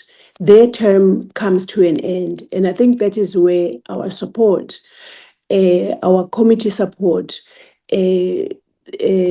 officials were saying, think while you are thinking about all these things, while you are crafting ways and processes that are within the ambit of the law, how you are going to resolve them.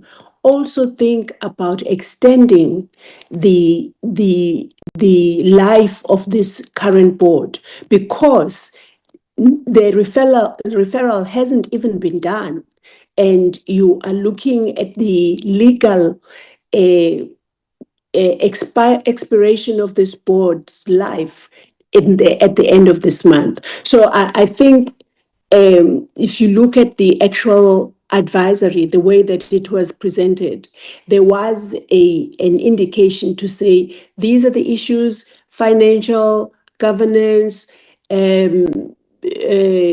conflict, misunderstandings, and so on and so forth. And all these, honorable members, are happening when the board itself, the expiration of their term is looming large. So while you are sorting out all these things, just be mindful that you might need to extend the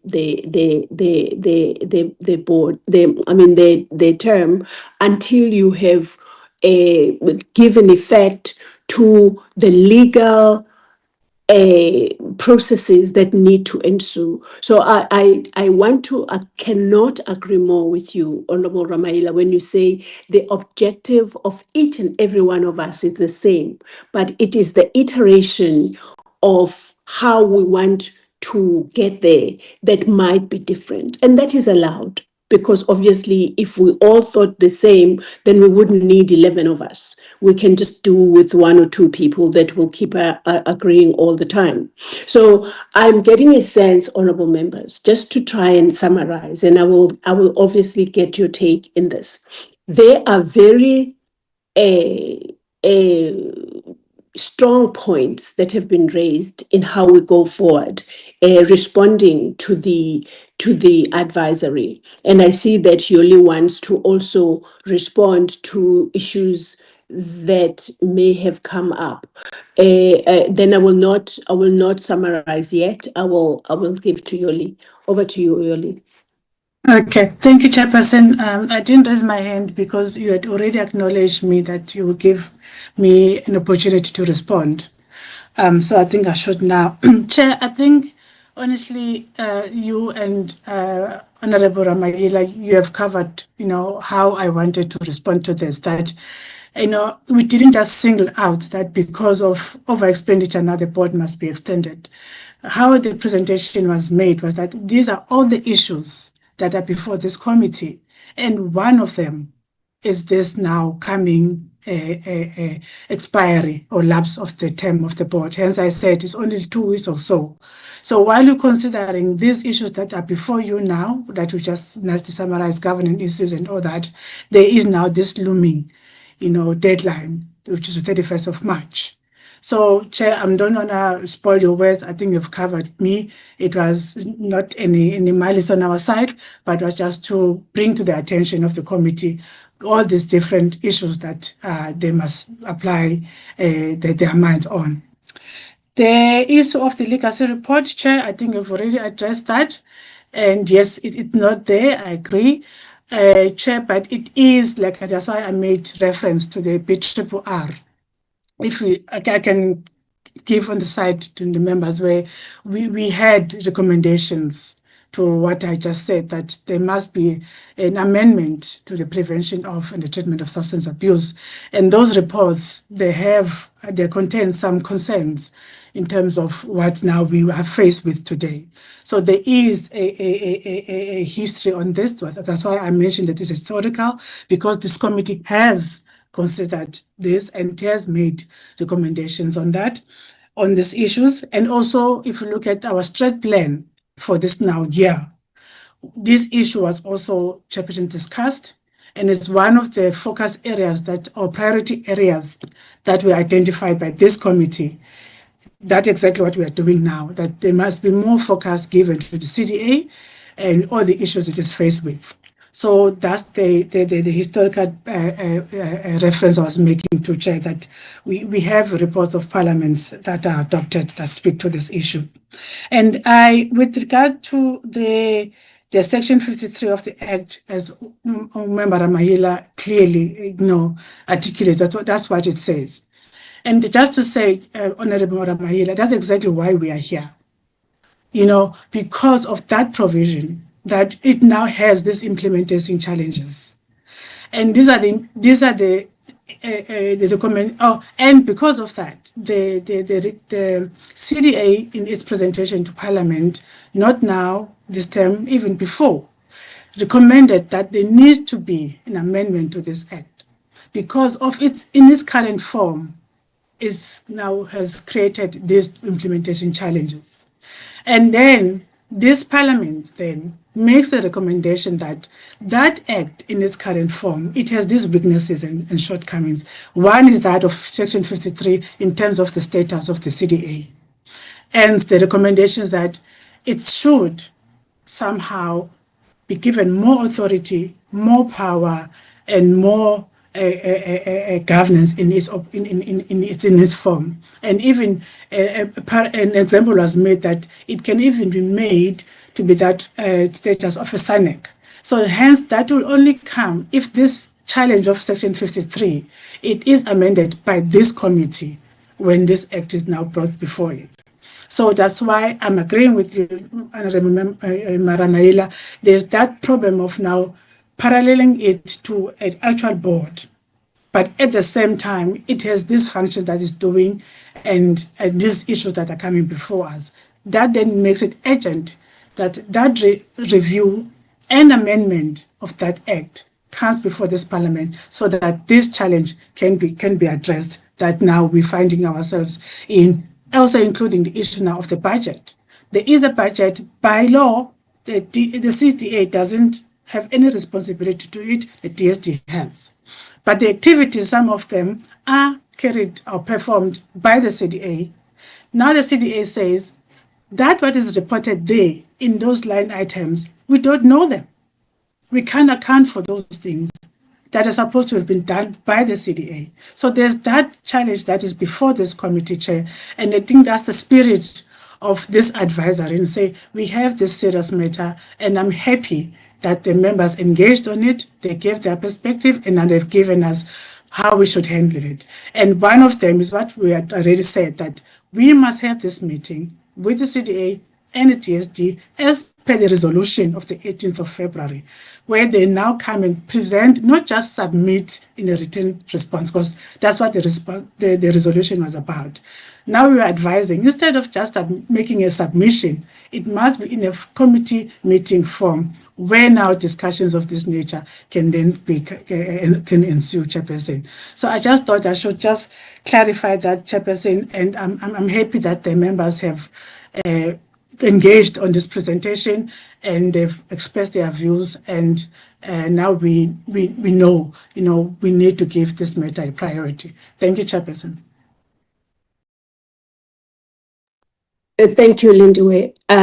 There's just one technicality, and I agree with you 100% in how you are summarizing the inputs that came from the honorable members that are really and deeply appreciated.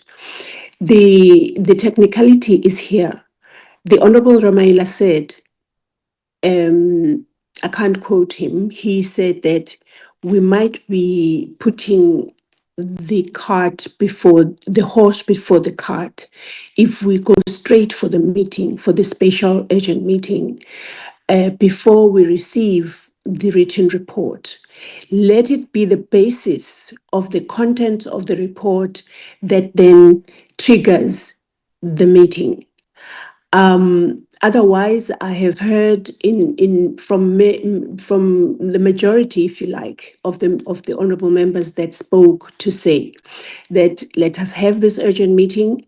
Let the issues be discussed at that meeting. Let even the written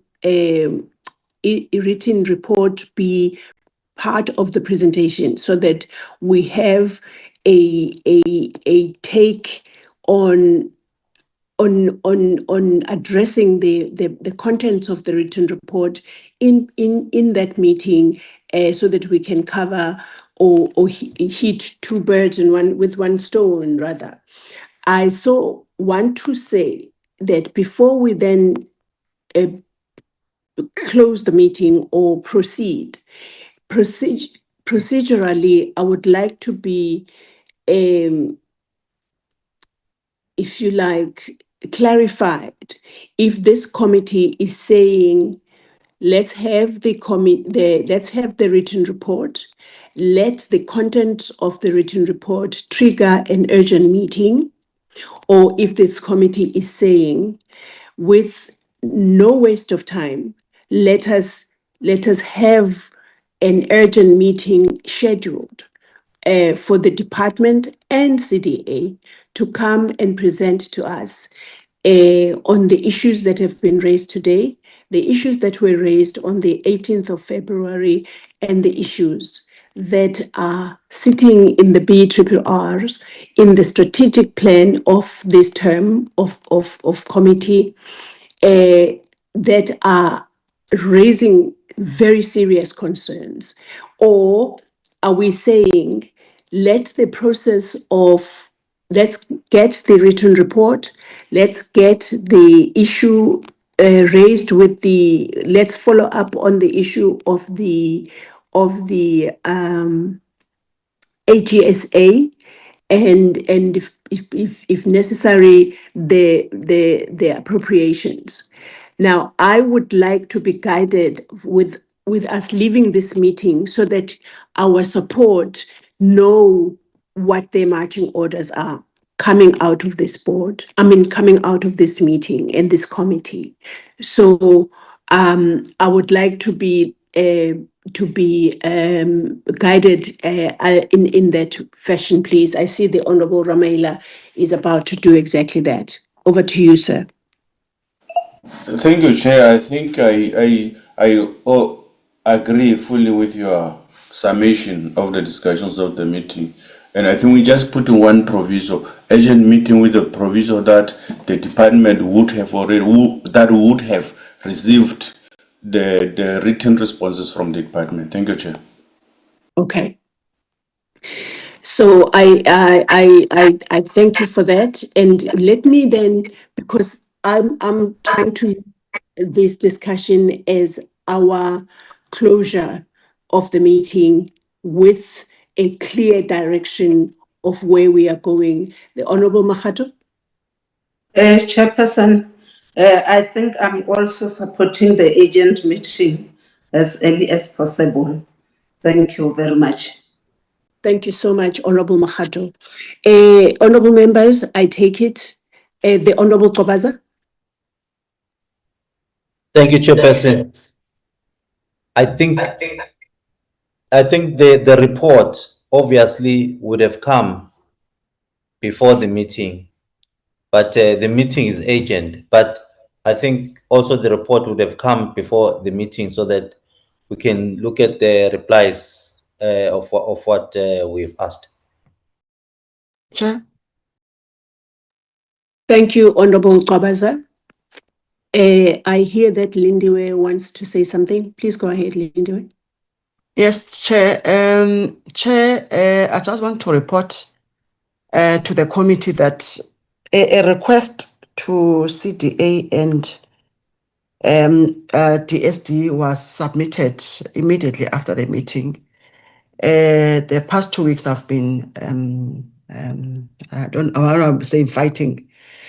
The CDA submitted their response to the department.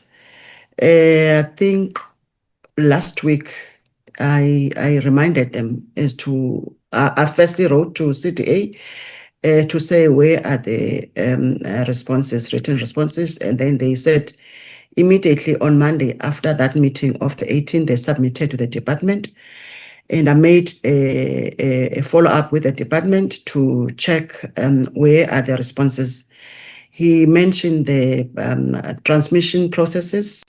After the CDA, it must go to a relevant unit and then go to the office of the ministry. That was last week, Thursday, and then he promised that as soon as he receives approval from the minister, from the ministry office, I will get the information. Since Thursday, nothing came forth. And then yesterday, I've made a follow-up with the DG and also copied the CDA to say, until today, I haven't received the written responses. There was no response from any of the people have forwarded the email to, but my email was addressed to the DG. It's safe to say, members, that there are no written responses since the meeting of the 18th. CTA submitted their responses on time, but the department is busy with their own processes. Secondly, Chair, as an update, whilst we are here in this meeting, there is a response from the UK to say that they had a meeting yesterday. It was fruitful. There's another meeting next week, and then they want the names of the delegation and their dietary preferences. That's all, Chair, I want to report. Thank you. Thank you, Lindiwe, for that. I like the one paragraph having two vastly different issues to attend to.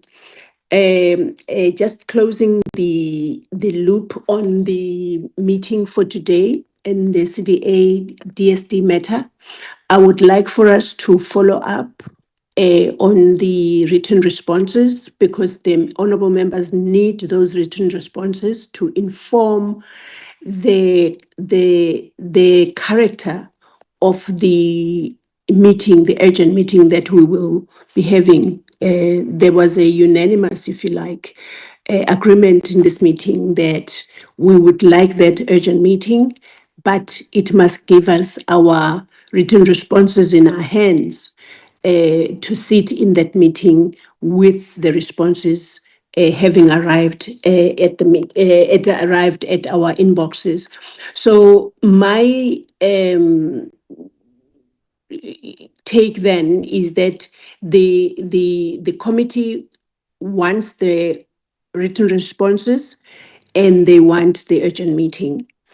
So that is what you have, Lindiwe, going out of this meeting, that the advisory was well received by the members, and the advisory has actually triggered the urgency that the members have had in varying sort of levels, but it has triggered that urgency in the honorable members, in fact, given the looming expiration of the term of the board, and obviously the budgets that are just going out of hand in the way that they have been used. So go away with that in mind.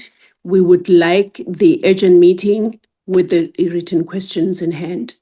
With that, Lindiwe, thank you so much. And you know that I don't eat fish. So you can tell the UK that I don't eat fish at all.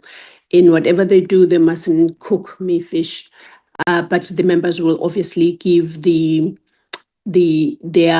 preferences. I just also want to say to the members that are going to the UK that we need people to respond to the travel insurance request that has happened. I received it and I did it last night already because I wasn't sure what the timelines are.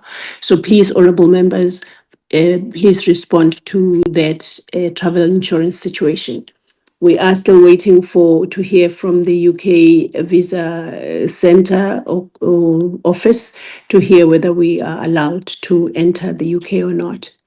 Yoli Sakanye. Hi, Chair. I will let you conclude, but I'm getting a sense you want to conclude the meeting, or you're still going to go to the next items? Oh, the other. I must tell you, I was about to conclude. I think this thing of my computer not working has just caused me to want things to end quickly. Yes, I was about to conclude the meeting, but I've now concluded this one item as a result of you reminding me.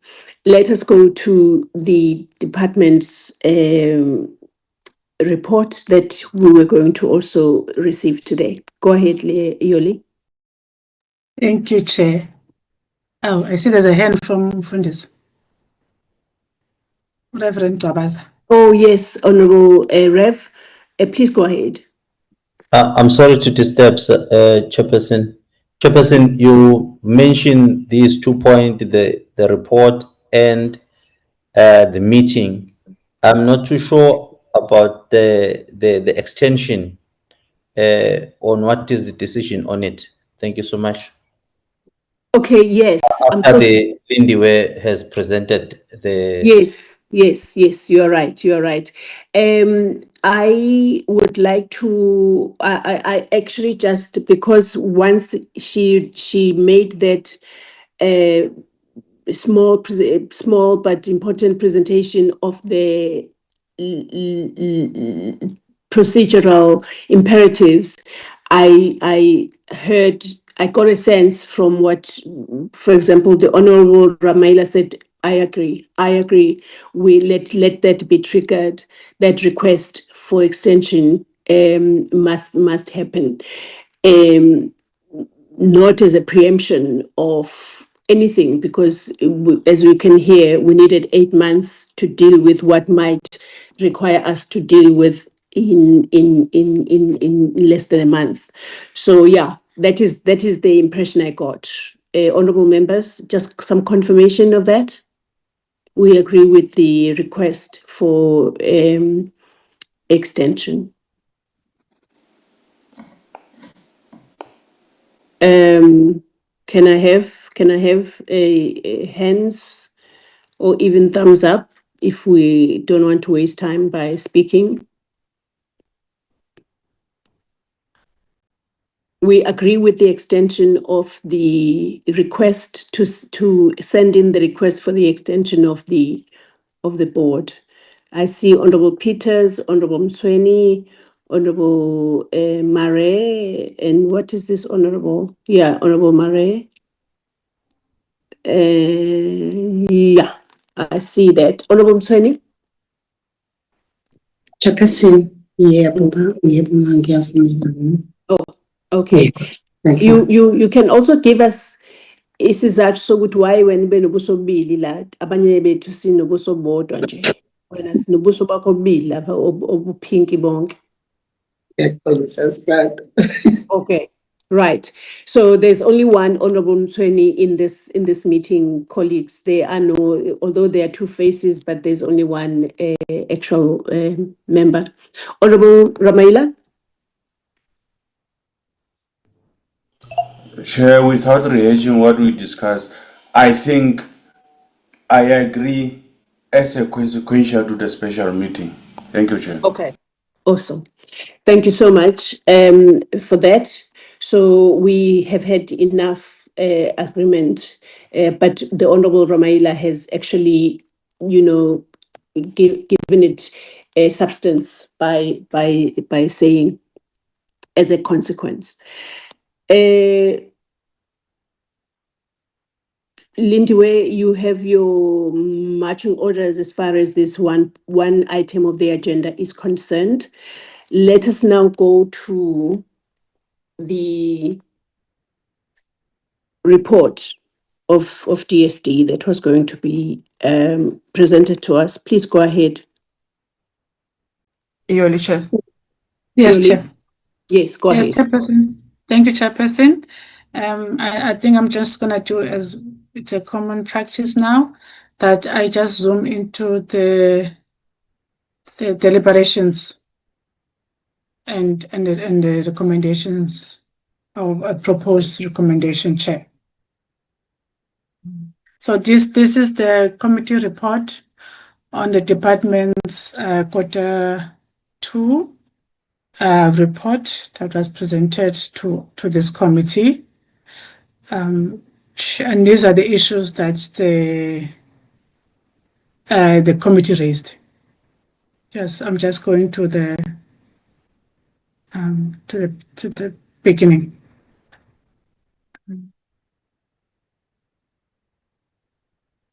Okay, where we are, Chair. Regarding the welfare services, the committee raised various performance areas under this welfare services. It raised a concern about department's My apology, Yoli. Is this now supposed to be on the screen? Yes, Chair. You can see it. And other members? Can other members see that are not on the phone, Yes, like me? Chairperson. Yes, Sorry? Chairperson, we can see it. We can see it, Chairperson. Oh gosh. Okay. This phone thing is really, oh my gosh. It's not working. Not working, Yeah. but please go ahead. Please go ahead. Yes, you Okay. can. Mm. Yeah. Okay. Department's poor performance on addressing the GBV. It is important for DST to put in place effective systems and resources to assist victims. It also expressed a concern that DST Western Cape was not available for the training on substance abuse when it has high levels of substance abuse. It wanted to know if the department had visited Eastern Cape, which was reported to have high levels of teenage pregnancy. It wanted to know if DST has statistics on the number of young girls who fell pregnant, how many perpetrators were arrested, and how many are back at school. The committee also raised a concern that the transfers to the South African National AIDS Council, SANEC in short, was delayed. When this is a periodic transfer, it wanted to know what consequence management had been applied in this regard. The department reported that after GBV was classified as a pandemic, an interministerial plan of action was developed, led by the Department of Women, Youth and Persons with Disabilities, and it identified work streams which meet weekly at Night Joint Center, where progress reports are made. The Welfare Services branch works with the Monitoring and Evaluation Unit to develop an impact study on its programs, which is anti-GBV programs, child protection, food security, and substance abuse.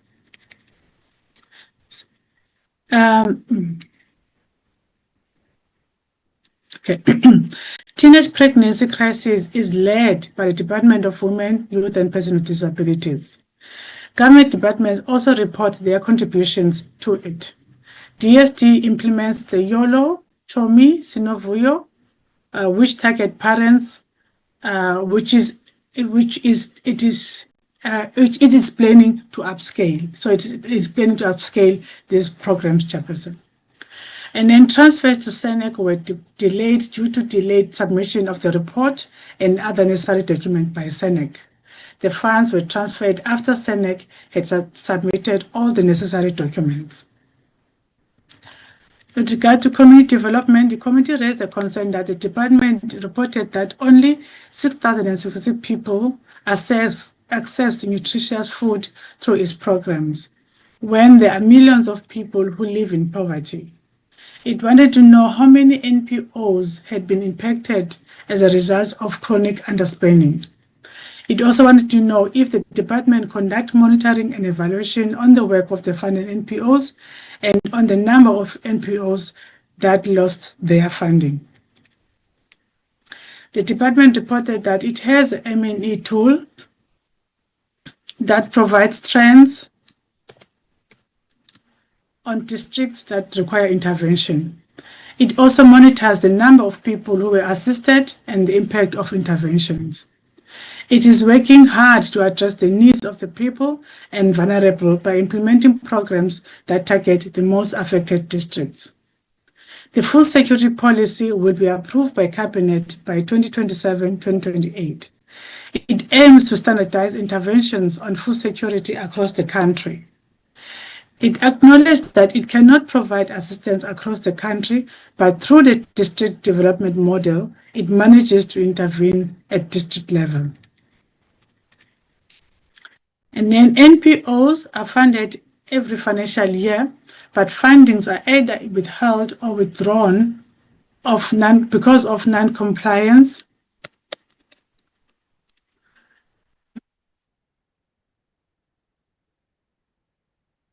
by the NPOs and not submitting necessary documents on time.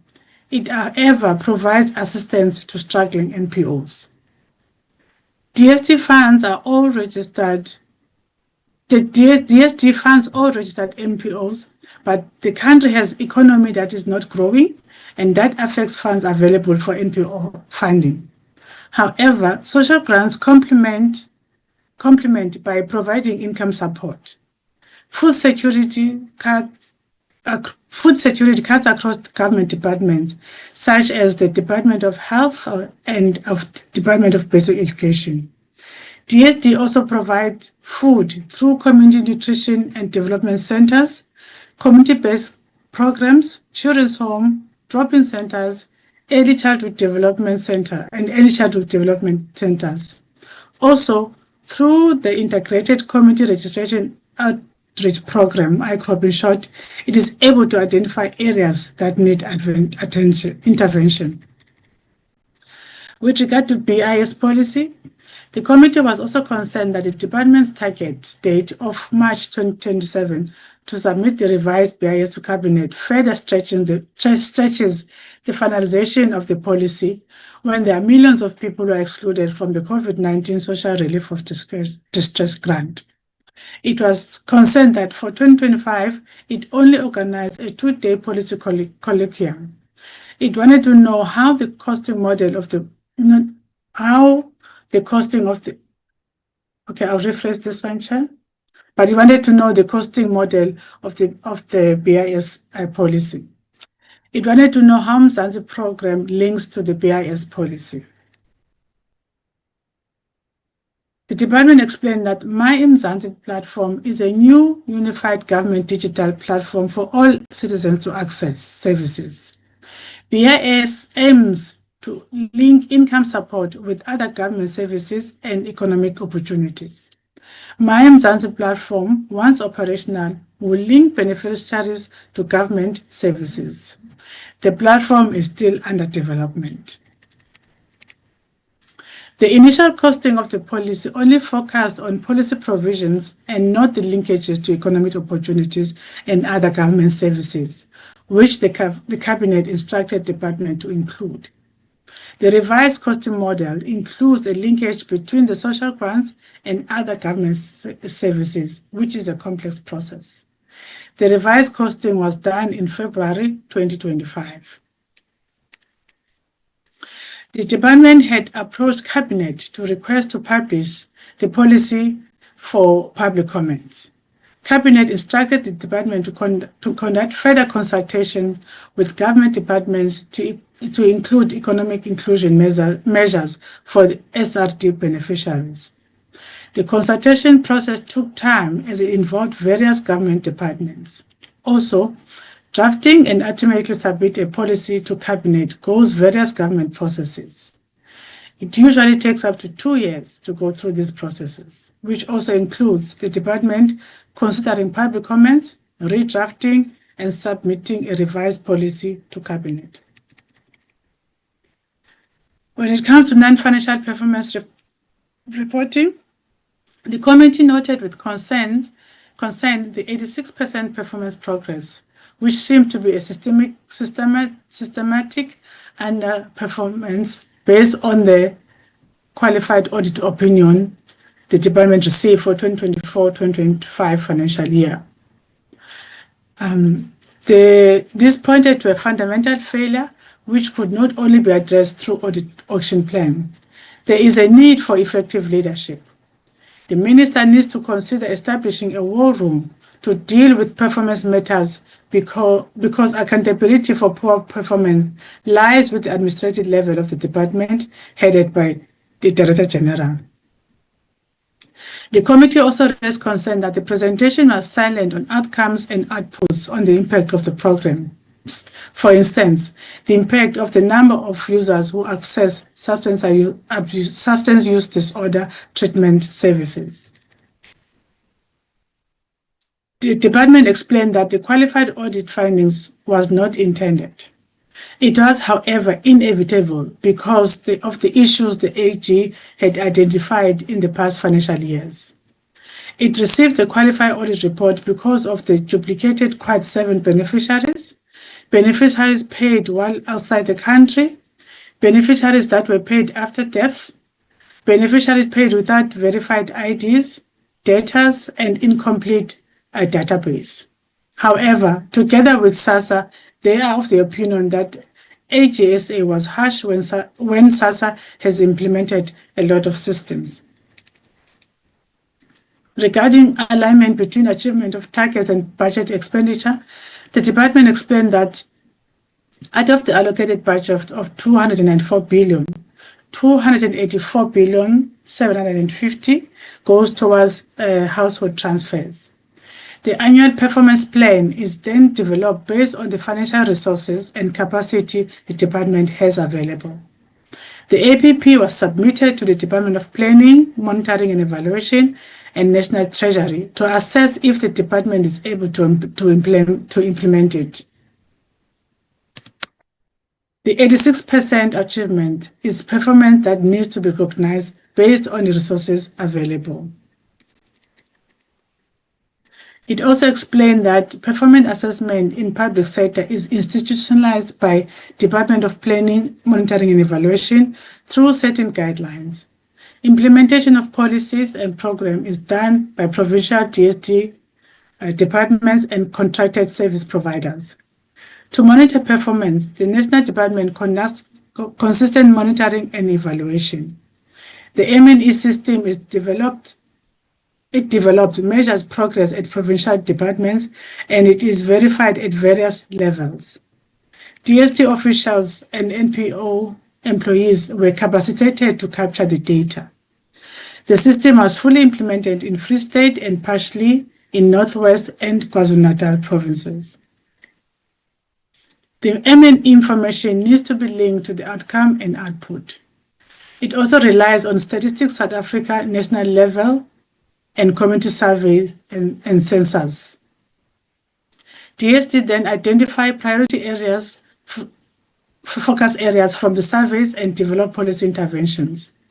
It is also in the process of developing a 5-year evaluation research study that will focus on GBV, hunger, child protection, substance abuse, and social assistance program. These are long-term studies that are costly to conduct in real time. The department can, on annual basis, to build up on M&E, can build up on M&E information and report to the portfolio committee. It can also continue improving on quarterly reporting based on what it is able to collect. Financial performance. The committee also noted with concern that the department only spent 48% of its allocated budget, which was significant underspending, which may have affected service delivery. It wanted to know what bottleneck was encountered that resulted in underspending. The department explained that the 1.3 underspending on Q2 was not that significant because public spending follows a linear trajectory, which is 50% in Q2. The budget expenditure is monitored closely with underspending envisaged on compensation of employees because of vacancies. Goods and services expenditure of 366 million, which marked 44%, which was lower at 6%, which was 6% lower. It will be closely monitored. The Section 32 report, the committee noted with concern that quarterly reports do not report on irregular, fruitless, and wasteful expenditure. Reporting on this expenditure to the committee at the end of the year is too late. That means there is no measuring mechanism for the committee during the year. It is thus important that the committee receive financial expenditure regarding irregular expenditure and material irregularities on time. The committee should not have to wait until the end of the financial year to be briefed on the irregular and fruitless expenditure. Annexure A of the Public Finance Management Act and National Treasury Guidelines on Fruitless and Wasteful Expenditure are very clear what steps and measures the accounting officers need to take immediately when financial misconduct is reported. The department undertook to forward the mid-year report of irregular and fruitless expenditure to the committee. The minister's remarks. There is no level of articulation that convince the committee on that can convince the committee on underspending. It is important of the it is the commitment of the department and its entity to reach the people on the ground. The department provided reasons for targets not achieved, and that cannot change. but the department accepts the criticism from the committee. The department visited 6 provinces in 2005 and has serviced more than 1,000 people a day. For example, in Western Cape Province, through ICROP, it managed to assist people to apply for the IDs and apply for social grants. In Eastern Cape Province, in Mthatha, it visited an area known for extortion and GBV and managed to get police deployed. In KwaZulu-Natal Province, it visited Mkhanyakude, where there was a serial killer. After its intervention, the serial killer was arrested. In Mpumalanga, it visited an area where local business was overtaken by foreign nationals. Through its engagements with the Department of Business Development, Small Business and Development,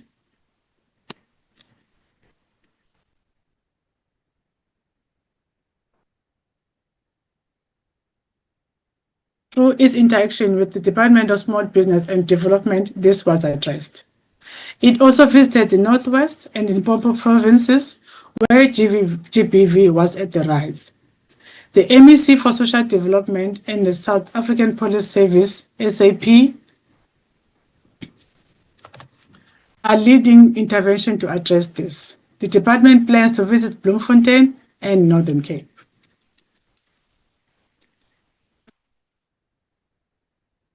The biometric enrollment is fully operational in Northwest. All the policies were submitted to Cabinet. Cabinet processes are out of control of the department. It is, however, looking forward to the finalization and implementation of the BIS policy. Deputy Minister remarks, the Minister and Deputy Minister have a war room where they meet with accounting officers to address the concerns raised by the committee. The department handed 40,000 blankets in Kwamata for beneficiaries to sell them as a poverty eradication strategy. The department is looking at building a blanket factory.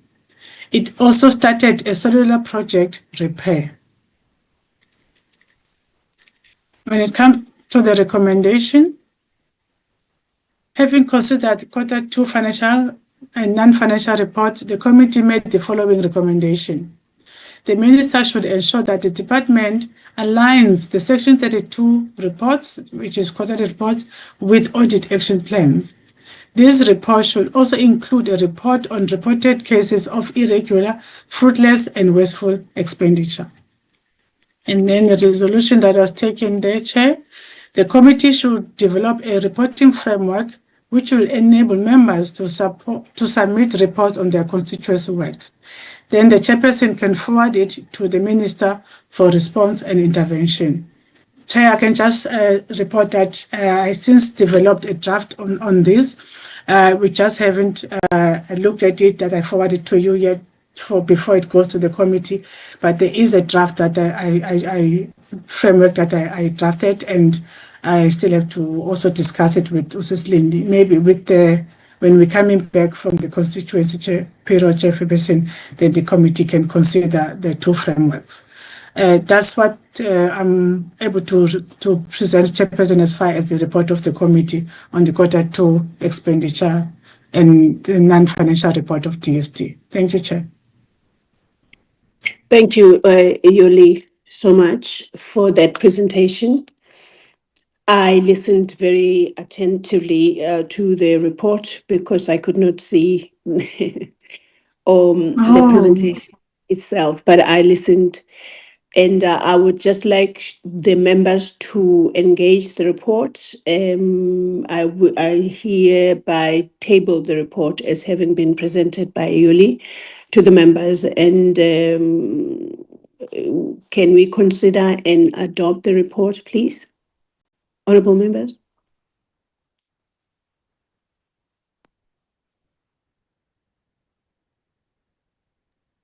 Chairperson, I move to adopt the report.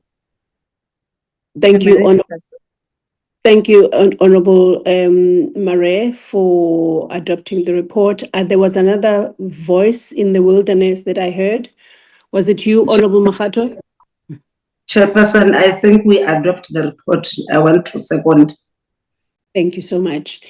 That was the voice I heard. Thank you, Honorable Mahato. Yoli, the report has been adopted by this committee. Thank you so much, Honorable members. And now we go over to the it's 3 sets of minutes. There was a time when I thought we had dealt with minutes, and where Lindiwe is getting these minutes from, I have no idea. Lindiwe, please go ahead and table the first set of minutes for the members to adopt, please. Thank you very much, Chair. This is a demonstration that this committee is working. There are more sets of minutes, which means every week we meet. Chair, I will start with our first meeting for 2026, which was on the 4th of September. The agenda, Chair, was to receive a briefing on Sorry. I'm so sorry. 4th of September. 4th of February. Condition, Chair, to mix up months. Okay. It's 4th of February, Chair. I No just read problem. something with September, so I think my memory copied that September I just read. So the 4th of February, that was our first meeting, Chair. Chair, we were receiving a briefing from the DSD on the second term. That is the report we just adopted, Chair. So it was that meeting. Chair, also in the same meeting, the issue of the progress report in the drafting of the basic income support. I think that is a standing agenda item whenever we receive the quarterly reports. The department must also provide a progress as far as the development of this policy, Chair. And then we adopted the committee program for this term, Chair, in that meeting. Members that were present, we have Member Masango as our chairperson, we have Member Mahato, Member Munyai, Member Ramayila, Member Ntlong, we have Member Sharif, we have Reverend Kabaza, Bishop Mchweni, Member Mare, and Member Tafeni, and Member Peters. There were no apologies, Chair. And then the Minister and Deputy Minister was there, Chair. And the SASSA officials also as NTA, because there was a special request that whenever there are quarterly reports presented to the committee, we need those senior officials from the entity, which is CDA and ATA. So they've been also complying to this request. And then, Chair, there were no there were no apologies in that day. Sorry, Lindiwe, I'm so sorry. I'm just mindful that that this is being recorded. The entities are SASSA and NTA, not CDA. Thank you very much, Chair. Thank Okay. you for rectifying the error. So is the two entities as chairs indicated is NTA and SASSA. Chair, you welcome everyone. There were no apologies, and the agenda was adopted by being moved by Member Mahato, and then Member Peters seconded the adoption of the motion. And Chair, there were no amendments made, there were no minutes, and then we considered the report, Chair, draft committee report program, whereby Member Maramayila moved to adoption and seconded with Member Mahato, and then the Minister provided her overview regarding the quarterly reports before the committee. He mentioned issues of the GBV and femicides as being declared as a national disaster by the president, and also, Chair, in terms of the quarter, the outcome of the quarter, the review reflected that they achieved 86 of its target, and then also, Chair, which is some progressive, and also, Chair, the quarterly reports indicated all targets have been reached to capacitate provinces to improve service delivery, particularly older persons, children, teenage parents, and persons with disabilities, Chair. Chair, I'll move to the presentation by the department on the second term quarterly report on the financial and non-financial share for 2025-2026. Chair, Mr. Nechipala, as the DG, took the committee through this presentation. Sorry, Chair. And then also there was a member, Mr. Nechapala gave high-level overview, and then Mr. Jack Zuidam was an acting DDG, also gave some more detail on the achievement, the targets, etc. Chair, we will just move to the committee deliberations. The committee deliberations, Chair, are the deliberations that just have been presented by the Coordinating Advisor on her report you just adopted, Chair. And then when it comes to BIC, there's Dr. Mahoti, who was an acting DDG, who provided an update on the work done on BIC policy. And then they said that they are targeting by 2027 for this policy. And then member also were not happy about the 2027 for submission of the revised BIC to cabinet. And also, they were also concerned that the department has organized only 2-day policy colloquium. Chair, and also Chair, there were these responses by the department, and then also the recommendation was just the report, the quarter reports should be accompanied by the action plans. And also, Chair, the committee should develop a reporting framework for members, which Yuli has just spoke to, that she's busy with that framework for the consideration and adoption by this committee. And also, there must be a mechanism to measure the quarterly reports against the adopted APP as one of a mechanism to ensure effective oversight. Chair, this is the report of the 4th of February.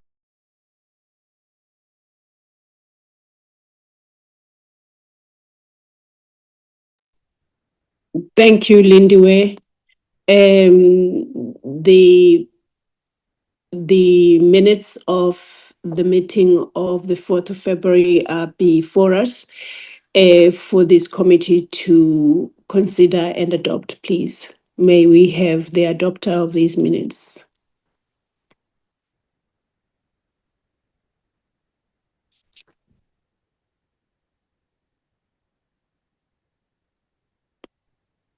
I don't see any hands from the honorable members to adopt the minutes, please. Honorable Mahato? Was it Honorable Mahato or Honorable Peters, Chair, it's Member Peters. Honorable Peters? Oh, yes, Honorable Peters. Please go ahead. Thank you, Chair. I move to adopt. Thank you so much, Honorable Peters. And I see that the Honorable Sharif has her hand up as well.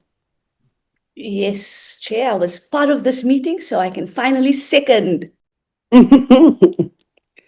Okay, thank you, Honorable Sharif. The minutes of this meeting are then adopted as having been presented. Thank you so much, honorable members. Let's go to the next set of minutes, please.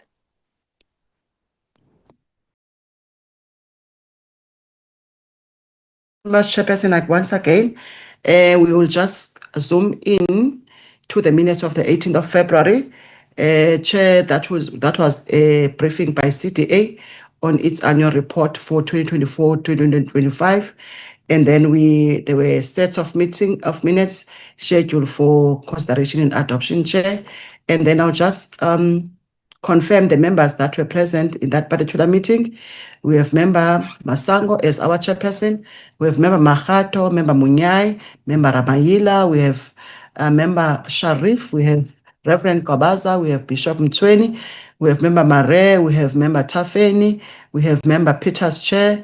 And then the Minister and Deputy Minister were part of that meeting, Chair. And there were no apologies. You've welcomed everyone, Chair. In terms of the adoption of the agenda, Member Mohate moved for adoption without amendments, and then Member Peters seconded the motion. And then the minutes were due to time constraint, Chair.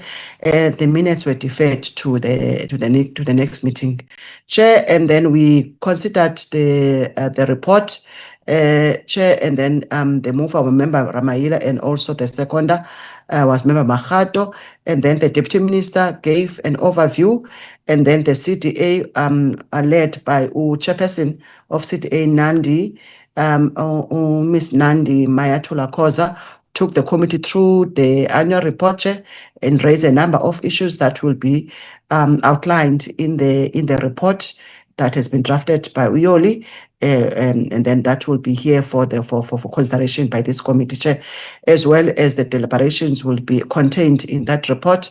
And then there were a number of resolutions made, Chair. Was that the committee expressed deep concern over the report of the death of a child while mother was on the queue at SASSA offices in the Western Cape.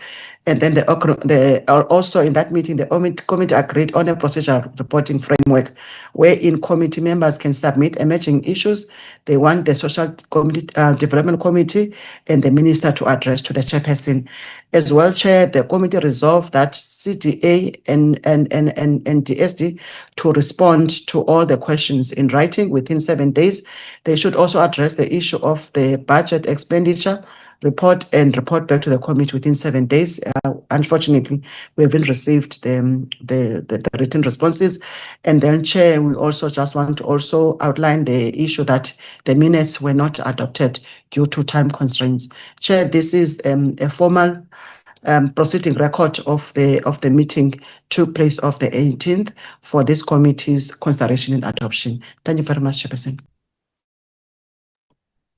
Thank you, Lindiwe, for that. Honourable members, the set of minutes are before you and have just been presented of the 18th February 2026 for your consideration and adoption, please.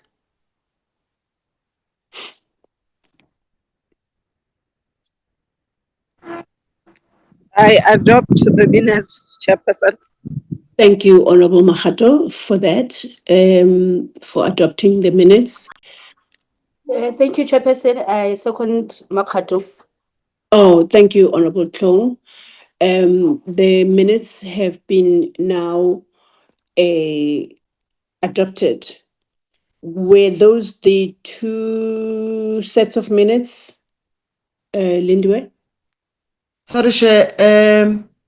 I don't see Member Tong in the meeting. She's here. She's in the meeting.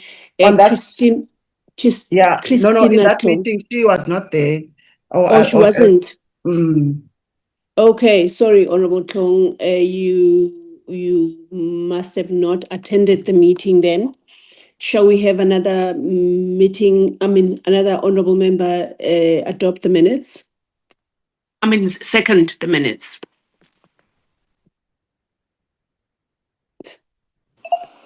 Yes, Chairperson. Oh, okay. Thank you, Honourable Ramaila, for seconding the adoption of the minutes as having been adopted by the Honourable Mahato. Thank you so much for that, Lindiwe, and apologies, Honourable Tlong. So that was this two sets of minutes, or do we have last another one? The last You one, have the last last week. one. Last week's. Go ahead. Chair, this is the last set, Chair, for last week's meeting, where we had a meeting with the Department of Higher Education and Training, briefing the committee on skills programs for women and victims of GBV, and to demonstrate on how sitters can assist these women and link them to economic opportunities. Chair, also we were supposed to have also a briefing by the Department of Small Business Development on its programs aimed at skilling victims of GBV, women and children, transitioning from places of safety into their communities. There were also a schedule for consideration and adoption of minutes, Chair. Chair, members that were present, we have you, Chairperson, Member Masango, we have Member Mahato, we have Member Ramayila, we have Member Munyai, we have Member Ntlong, we have Reverend Kwabaza, we have Bishop Mtweni, we have Member Tafeni, we have Member Mtweni, we have Member Marais, we have Member Tafeni, and Member Peters. Chair, there is Dr. Ngondwe, who is a Deputy Minister from the Department of Higher Education and Training, who was leading the committee. Chair, there was also Professor, the Chief Director, and other officials. Chair, and you have your full entourage as our support. And then, Chair, from the members' point of view, there were no apologies. It was a full house. All members were present, and only the minister that was present, the Minister of Higher Education and Training, Mr. Manamela, who tendered an apology due to a meeting in the cabinet scheduled at the same time. And also, Chair, we received verbatim also oral apology from the department, from the Minister of Small Business, when the acting DDG or the Chief Director was about to make a presentation. Chair, also in terms of agenda, Member Mahato moved for adoption, which was seconded by Member Ramayila. And then, Chair, the opening remarks, you've made opening remarks, Chair, also welcoming the Deputy Minister, department officials, and staff of the Portfolio Committee.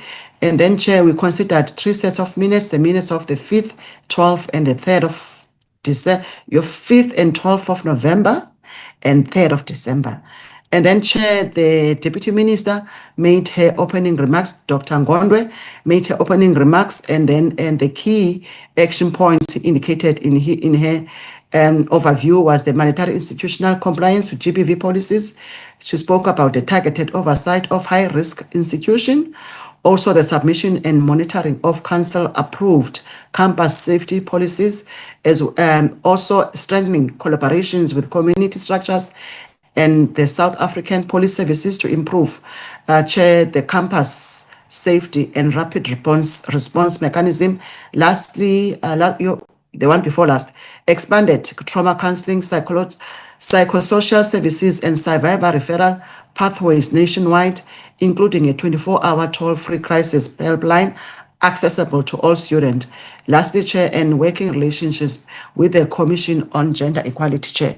I do have a copy of the Chair, the speech I can disseminate to members just for more information.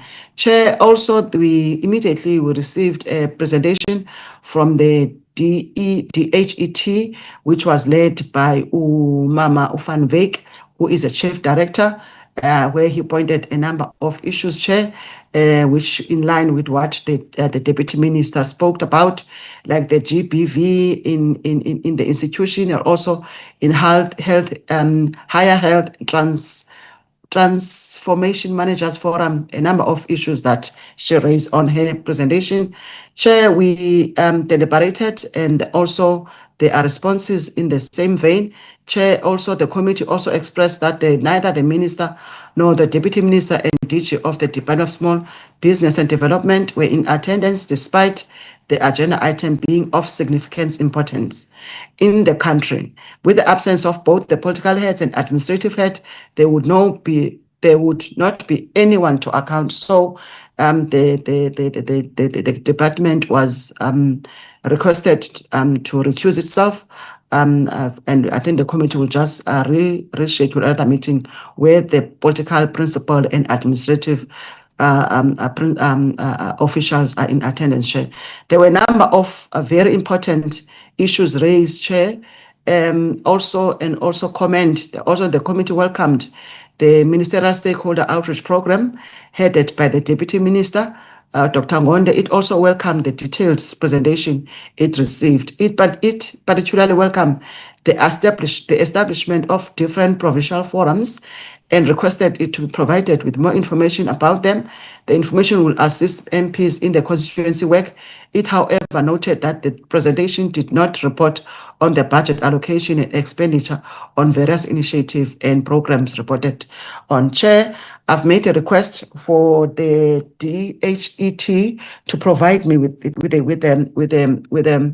such information, and then they said that I must wait for 7 days. I think I'll phone again next week, Chair, Wednesday, to check the availability of such information, Chair. Also, Chair, the committee also wanted to know how the department is addressing the challenge of shortage of student accommodation that has inadvertently resulted in some students being targeted by perpetrators of GBV.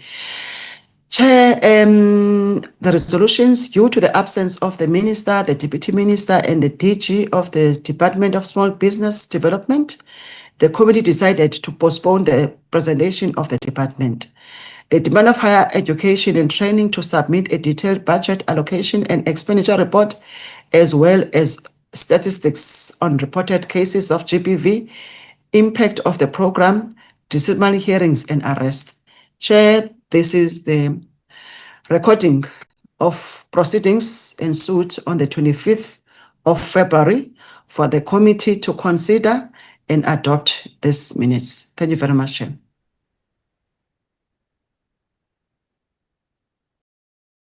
Thank you, Lindiwe, for that.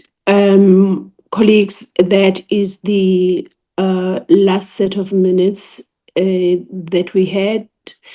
So I would like to ask for the consideration and adoption, please.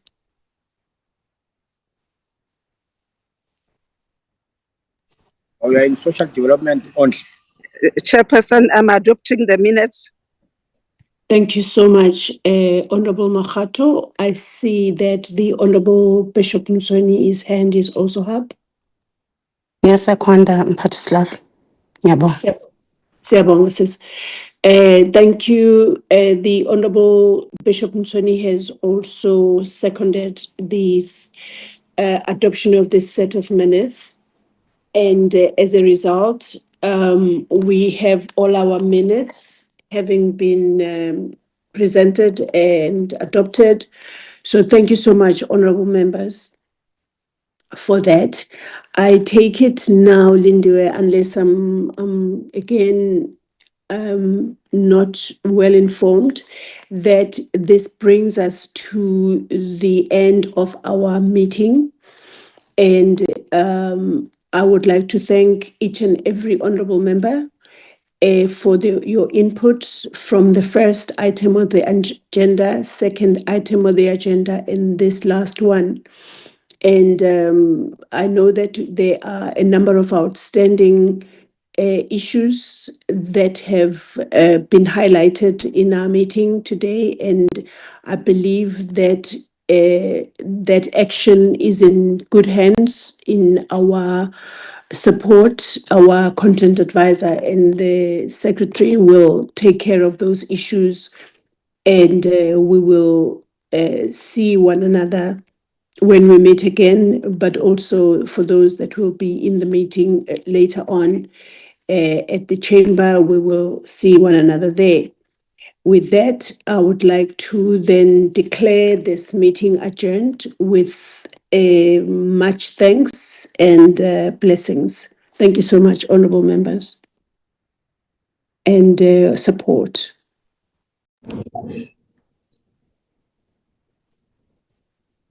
Thank you, Chair. Nkosi Sihlalo.